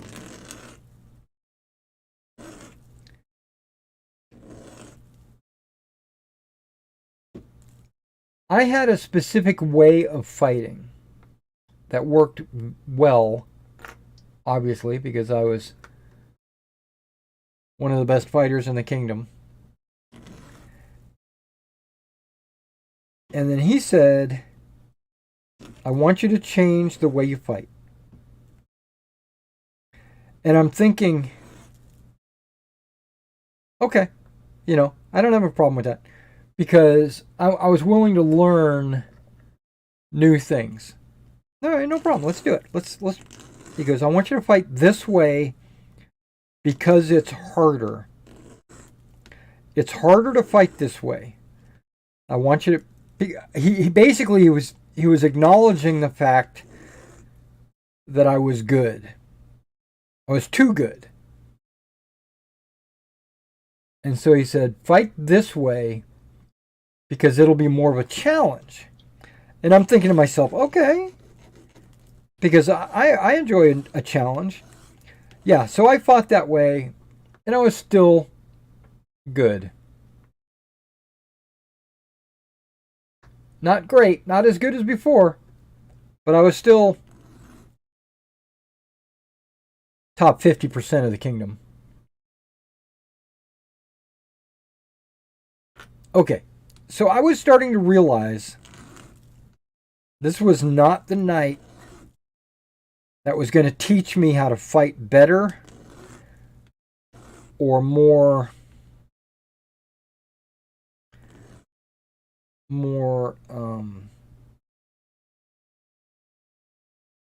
I don't know how to word it.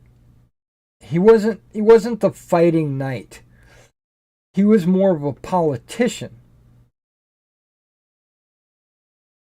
And what that did was it drugged me into the politics in the shadows of the SCA. And I want to tell you,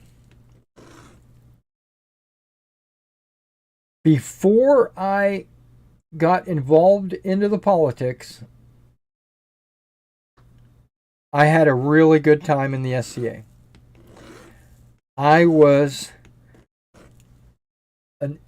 what do they call them? Like an ignorant idiot. I was blind. I was having fun. I didn't care, a carefree. I didn't care about the politics. But once I started getting involved in the politics, it started to ruin the SCA for me. Because it wasn't like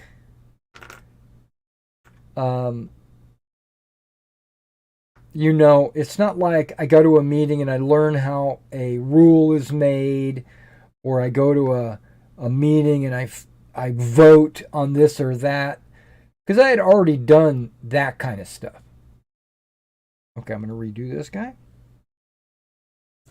Yeah, I understood the mechanics of the politics, but then there was the shadow politics.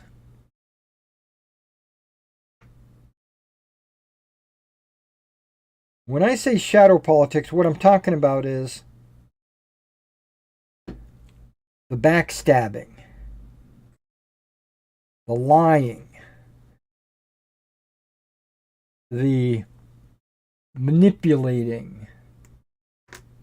I didn't realize that kind of stuff was going on.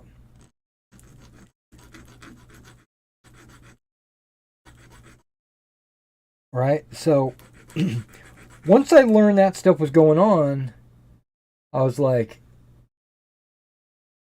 okay, I'll just have to avoid it. I'll just do my thing and try not to get involved or try not to pay attention to that kind of stuff. But as a squire, I couldn't escape it.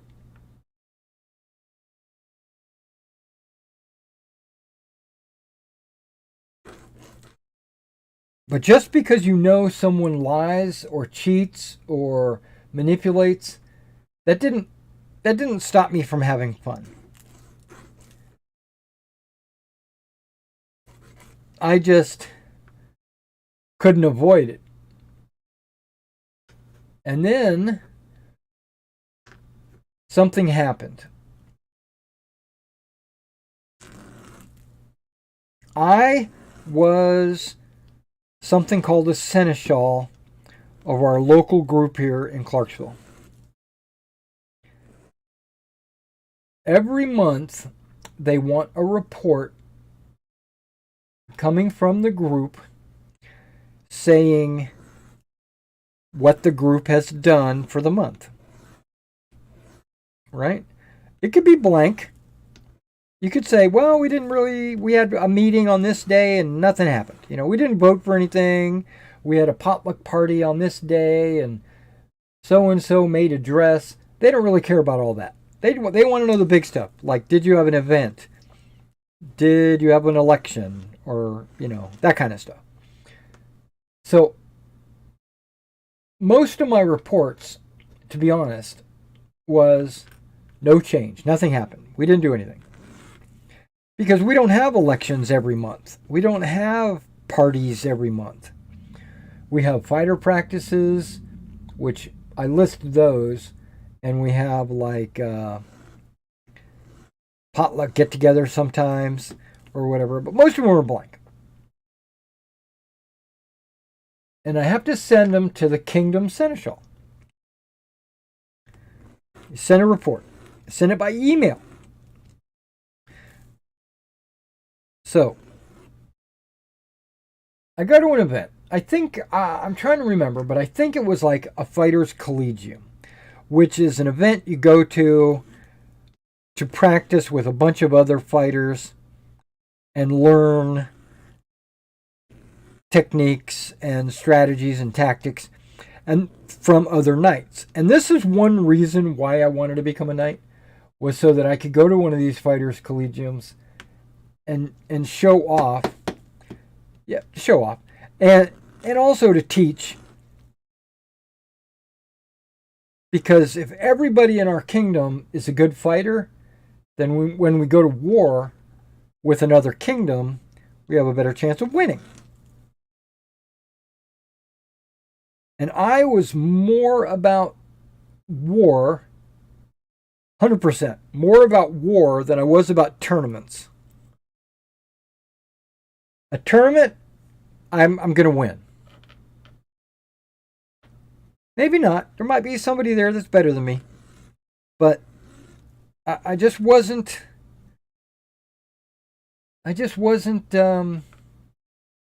challenged. A one-on-one fight, a 5-on-1 fight, it just wasn't enough. War is when there's mass combat, hundreds of people on both sides, units are moving around. That's where I found my fun. If I was in a war, moving around, controlling a unit, or in a unit, fighting across a bridge, or taking a castle, or fighting in the woods, I was in my element. That is what I loved, and that was my jam. Not so much tournaments. Okay, so I'm at this Fighters Collegium. Sir Griffin, my knight, comes to me and he says, I got a message from the Kingdom Seneschal, Lady so-and-so, I don't remember her name. And she said she hasn't received your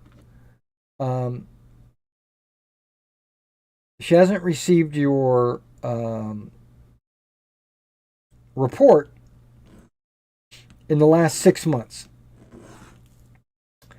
And no squire of mine is not going to, fulfill their duties or whatever. If you're going to be a seneschal in your shire, which I was, then you need to do your duty and send her your reports. And I'm like, okay, but I send the report in every month. Well, I'm good friend. This is him. I'm good friends with her, and she told me that she hasn't received a report from you in over 6 months.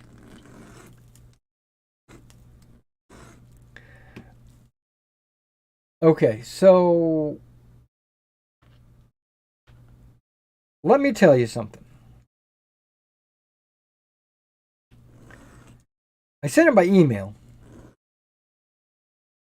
I have the emails in my email, on the computer. I can show you when I sent it and who I sent it to. No, you don't have to do that. I trust her, and she says you haven't sent it. What? You trust her because you've been friends with her for 20 years, but I have proof that I sent it, but you don't want to see the proof.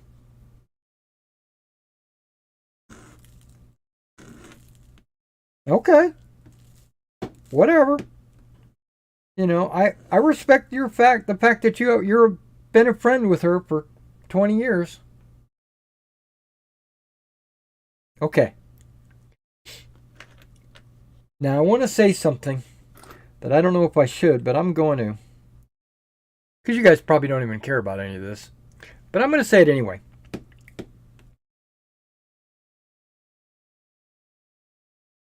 I dated her friend before I got married. So maybe about 4 years previous, there was a girl that I was seeing that apparently was the Kingdom Seneschal's friend. And the Kingdom Seneschal was getting back at me for breaking up with her friend.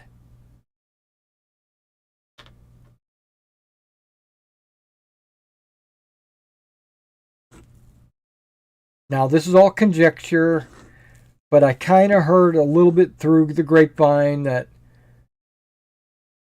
she was mad at me for breaking up with her best friend or whatever. And I just assume she's taking it out on me because I had sent those emails. I mean, they weren't very detailed, but at least they were there. And if she hasn't received them in 6 months, how come she hasn't notified me and said, hey, I haven't received these in 6 months? Why don't you resend them? Or maybe you sent them to the wrong address or something. Never contacted me about a missing email, and then went to my knight and had him come down on me. Okay. At first I'm like, okay, so what? Big deal. My knight stripped me of my squire status. He took my belt and my spurs.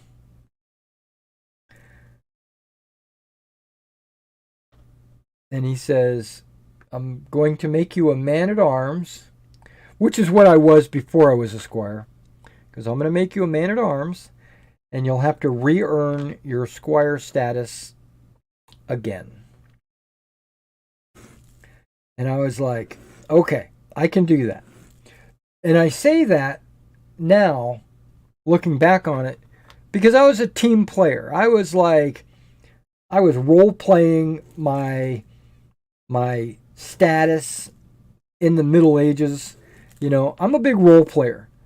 Some of these guys that play in the SCA, they're not role-playing. They live this life. This is their... Unfortunately, it's their life. Oh, wow, that's got a big burr on it. So I'm like, okay, no problem. I'll make it happen. being very, being a very passive squire slash man at arms, respecting his authority as a knight. Because if any of the knights approached me and asked me to do something, I would be the first one that would jump and say, yes, sir, no, sir, right away, sir. That's me, right? And so he said, I'm going to take your squire and take your spurs, and you'll have to re-earn it. I'm like, okay. And then over the period of the next few months, that's when I find out that she was best friends with this girl that I had broken up with, and that she was taking it out on me and all that stuff. And and I was like, okay, that's petty, but whatever. You know, it kind of put a it put a sour taste in my mouth that my knight didn't have my back. He didn't defend me. He didn't. I was one of his men, right? I was sworn to him.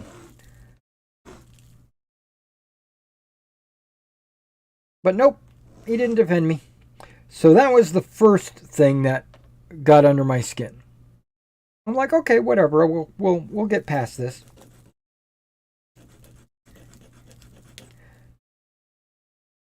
We go to an event called Border Raids. It is a small war between two kingdoms, our kingdom and the Middle Kingdom,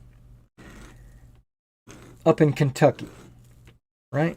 I went to it every year for the last 20 years. That's not true. When I was in Germany, I didn't go. But so I might have missed like 4 border raids.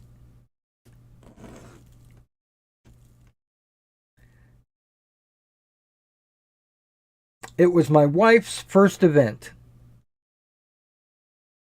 Not this border raids, but a previous border raids. It was the first event that I took my wife to. But at this border raids, my wife, being service oriented, driven, she was up with my son, and they were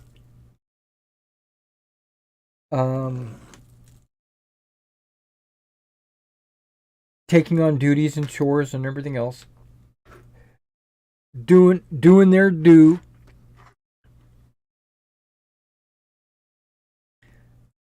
Knowing that I was going to be fighting in the war, which was today, I slept in a little bit. Like, well, first of all, I always sleep in. That's my thing. I stay up super late at night, either drinking, dancing, or whatever, and then I'll sleep in till like 9 a.m.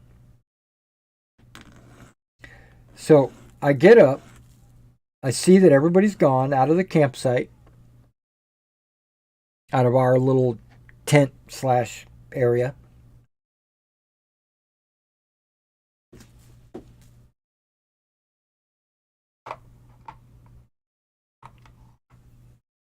This one has a gigantic burr on the bottom.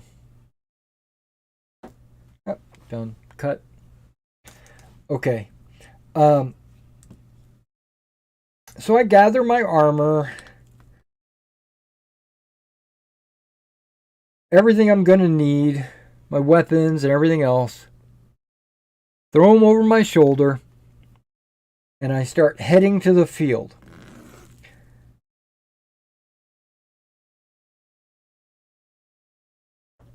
Okay. I guess I don't need to go give you a blow by blow. But let me say, I get to the field, and one of my squire brothers comes to me and says, "Where were you?" In bed. I was asleep in my tent. Your wife has been here all morning, and where have you been? I'm like, what are you talking about? Like, what? Because she's had to work the water tent because there's like a volunteers to work the water tent. Because she's been working the water tent and trying to keep your son from getting into trouble or whatever. Where have you been? I go, oh, okay, well, I didn't know this. And when all your squire brothers put the kingdom pavilion up, you weren't there. Now, first of all, I didn't know we were putting the kingdom pavilion up. Nobody said anything to me. Or I would have been there because I'm all about that. I'm all about helping and all that. That's me. I'm the first one to jump up and run across the field to help a woman carry a basket of fruit. I'm the first one to do all that.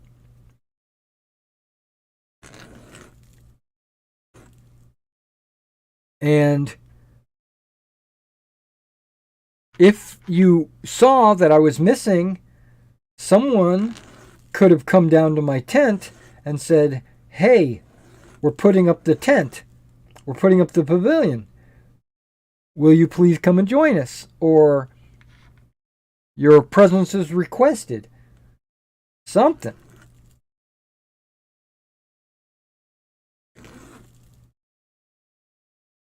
But they didn't do that. And I'm like, okay, well, I should have known. Somebody should have told me. I can't do something if I don't know. And then they said, well, we heard that you shirk your duties, and so we've got our eyes on you. And I'm like, what are they talking about? And the only thing I can think of was the reporting of the Seneschal report. I'm like, and who would have told you that? Unless when I was stripped of my squire, the other squires might have asked, hey, why was he, what happened? And then Sir Griffin would have had to have told them. So I'm like, okay. So now the squires are against me for something I didn't do. And then they're upset at me for not putting this tent up that I didn't know we were supposed to be doing. And then they were upset at me for not babysitting my son while my wife works the water tent. Well, first of all, that's none of your business. What happens to my son and my wife and working the water tent and all that. That's between me and her. And you have nothing to do with that.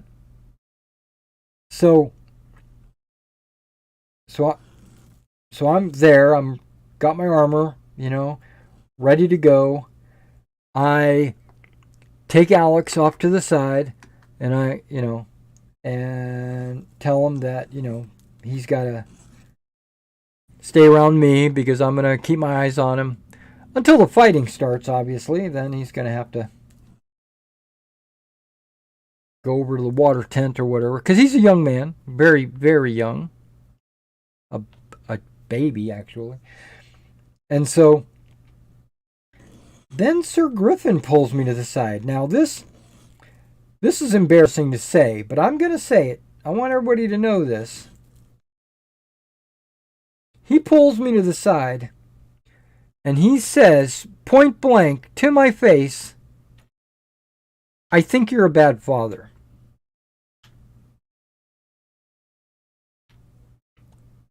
And I'm like, why do you think that? Well, because this reason and that reason. Now, if I was a real man, I would have punched him in the face. But I was still in the role playing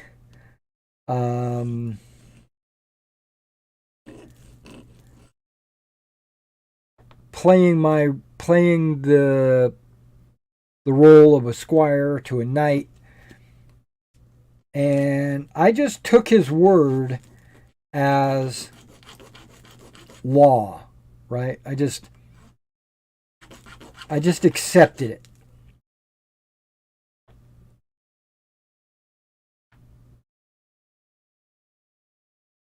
Now, on the ride home, this is after the event, after the war, everything's over with. Everything started to kind of build up inside me.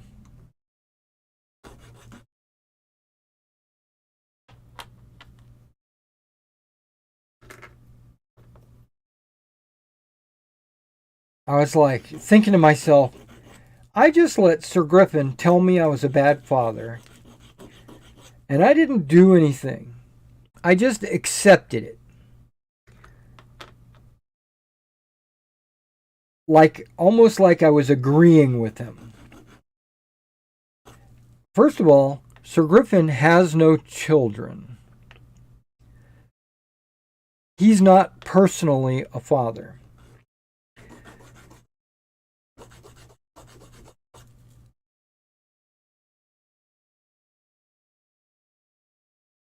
So he doesn't have any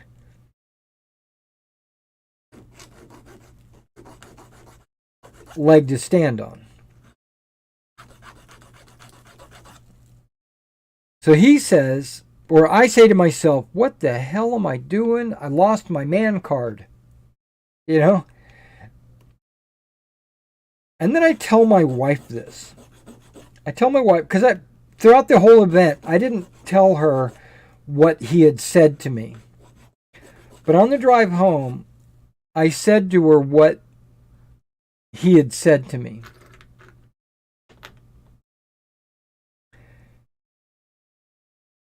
And this is the hardest part. She says, uh-huh.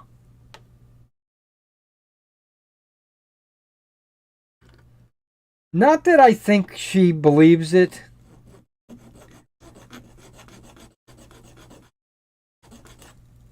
I don't think that she believes that I'm a bad father. I don't believe that. But I don't think she grasped the gravity of the comment. That's my point. I think she was oblivious of what was being said. And she was just like, yeah, okay, whatever.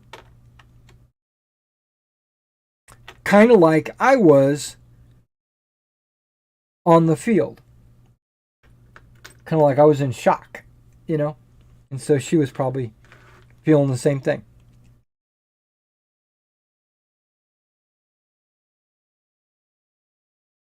So I didn't think anything of it. Now, our Shire, which FYI, by now I am no longer the Seneschal. I have resigned my position. Mainly because other people want to be Seneschal, and we kind of rotated who was the Seneschal, twice a year or something like that. And I was very happy to get rid of the position. So we have this event. I think John was our seneschal at the time. I think I was the marshal, or maybe John was the marshal. I don't remember. But we have this event. It's called Black Rose. And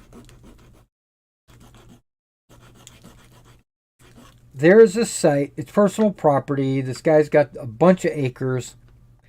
And we were having an event there. He's got a barn and for feasting and stuff like that. And like a little campground. And okay. So either way.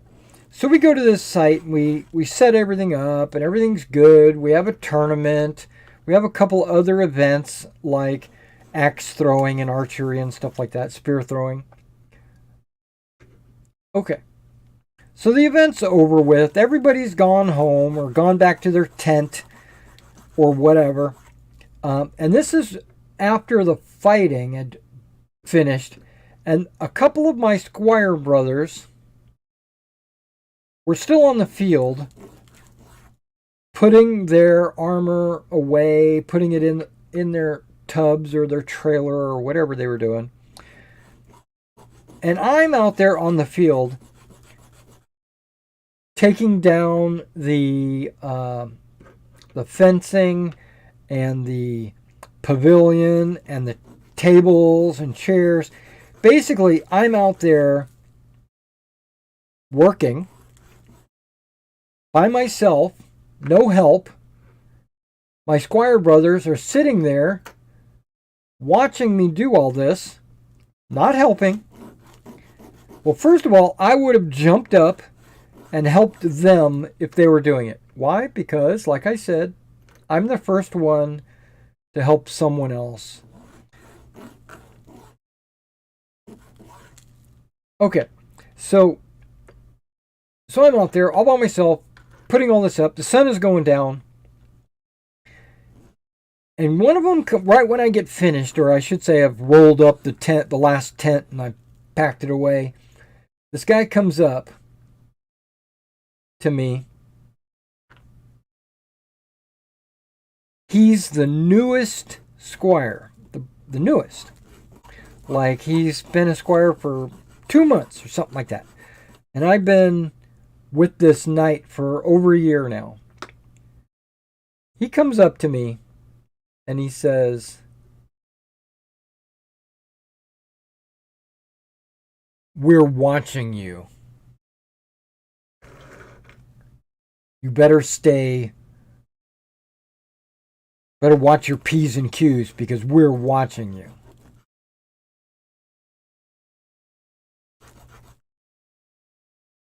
And I'm thinking to myself, what? Who are you to be watching me, you know? And by that time, I had already gotten past my passiveness. I was pretty much ready to go, you know, at a moment's notice. But I had no real reason to fight this guy or throw a punch or anything like that. It wasn't that severe. He just came up to me and said, "Hey, we're watching you." And that was the final straw. That was the straw that broke the camel's back. We get home, and I tell my wife the whole story, start to finish. What's going on? Why it's happening? What is going on with this and that?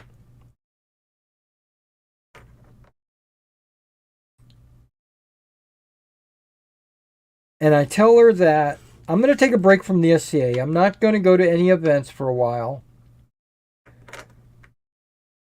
I'm going to see how much I miss it.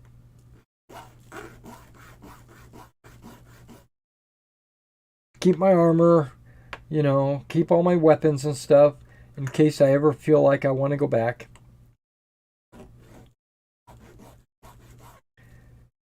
And I tell her what was being said to me. And she asked me a question. Do you want me to stop going?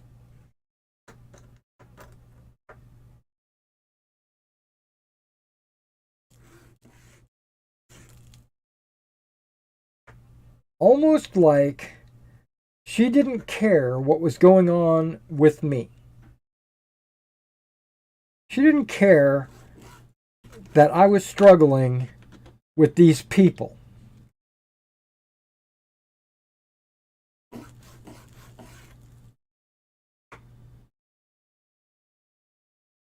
All right, so we got everybody's base ground down. So now all I need to do is attach some cavalry, attach some spears, and I'll be ready to prime these guys, or attach the riders to the horses, and then I'll be ready to rock and roll. That's awesome. So just to finish this tale, she asked me if I wanted her to stop going. My answer to her was not what I wanted to say, but it's what I wanted her to hear, if that makes sense. Where I want it, it's the response that I wanted to give.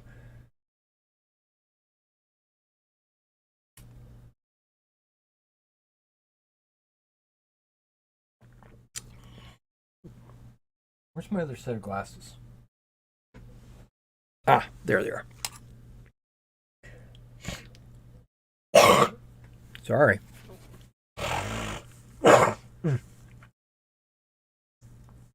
Something in the back of my throat. Like snot. But no, she responded, "Do you want me to stop going?" And my response to her was, "I want you to want to stop going."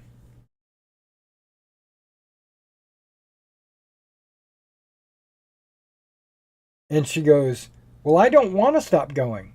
I'm going to keep going." Okay. At that point in my life, my marriage was over.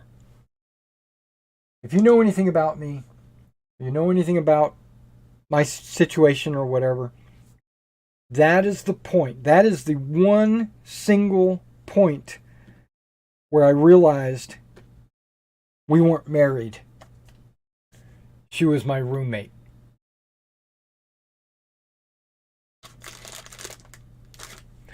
All right, guys. Well, we've been going for like 3 hours. So, oh, hey, Cove. Hello. Sorry I didn't see that. It didn't pop up as it didn't pop up in my chat live display thing.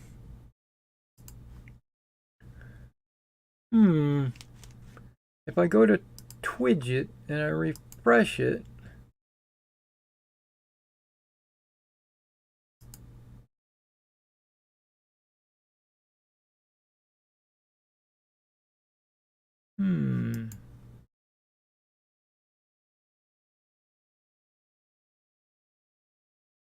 my Twidget didn't show it either.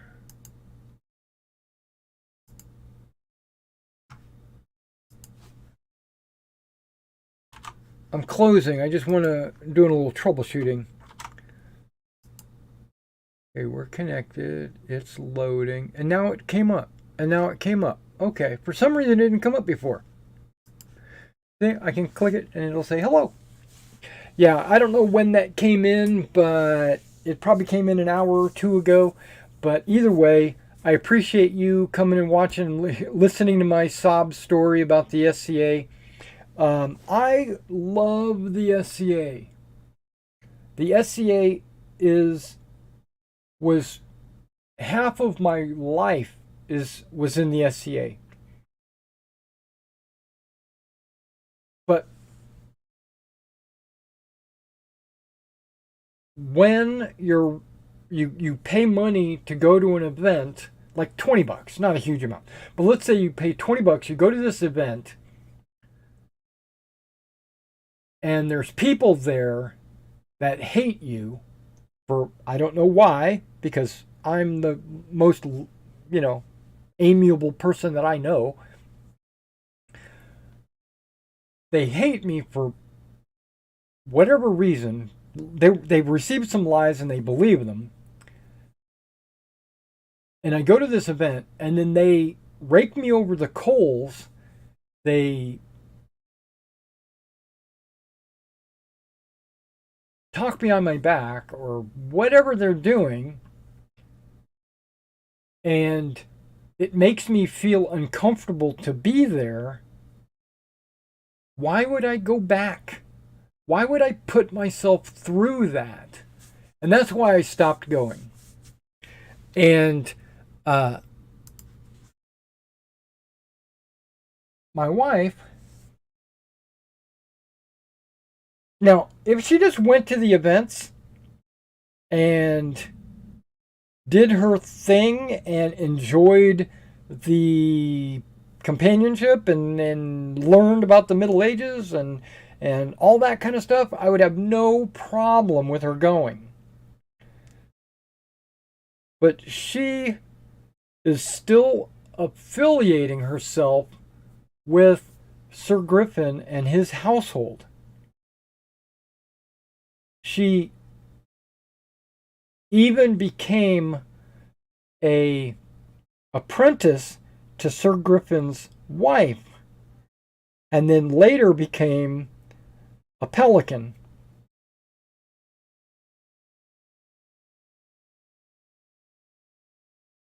I'm going to have to... I pretty much tuned it out.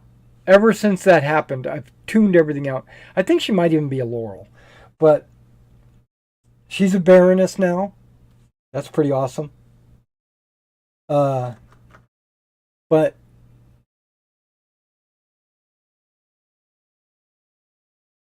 I've wanted to go back. I've wanted to go back to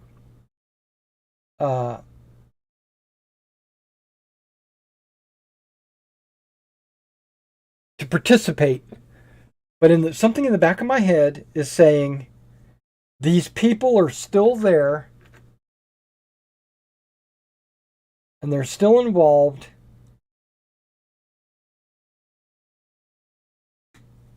And why would I bother?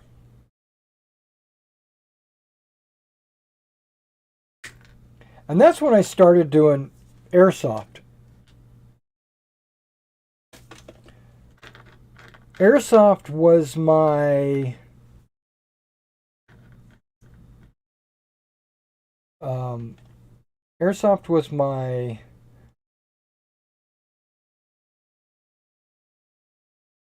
melee, right? It was my team activity where which was competitive. I needed that in my life, and I did that in in the airsoft community. There's quite a bit of fields in this area, and there is some really good competition in this area. I even traveled to other states to go to airsoft events. All right, guys. Well, we've been online for 3 hours, 2.5 hours, something like that. So I'm going to stop working on these because I've got some other videos I want to do, like the Meg boot camp, but I also have some what's in the boxes that I really need to jump onto, and I have a ancient update for people that are following me for my ancient content. So I will see you. Well, this weekend I should also do a new news video. Don't really have a lot of news. I do have that Blue Moon order that I'll show off. But that's pretty much it. Oh, I got some decals in as well. I'm actually thinking about doing a tutorial. I've got this flag sheet right here. For little big men, but these are decals. These are not, it's not like a paper flag sheet. And I learned, because it has a little instruction pamphlet inside, but I learned that, okay, you got police here as well, but like these banners, these streamers, and there's a couple of shield, they just threw them on there to fill it in. There's some shields down here too. But if I wanted to do a banner, like this French one right here, you cut it out like you normally would a decal, and then you decal a piece of paper. It says, get a piece of white paper and apply the decal to the white paper. Because those decals are transparent and they need something white underneath. Just like shields, they say paint the shield white, so when you put the decal on, it'll look right. Same thing with the decal. The same thing with the banners. You got a white piece of paper, you put the decal on it, then cut the paper out and apply the paper as a flag. And I'm like, okay. All right. So let me stop working on these. I'll work on these later tonight. But I do have some videos that I want to take care of. And so I'll catch you this weekend when I do my news update. And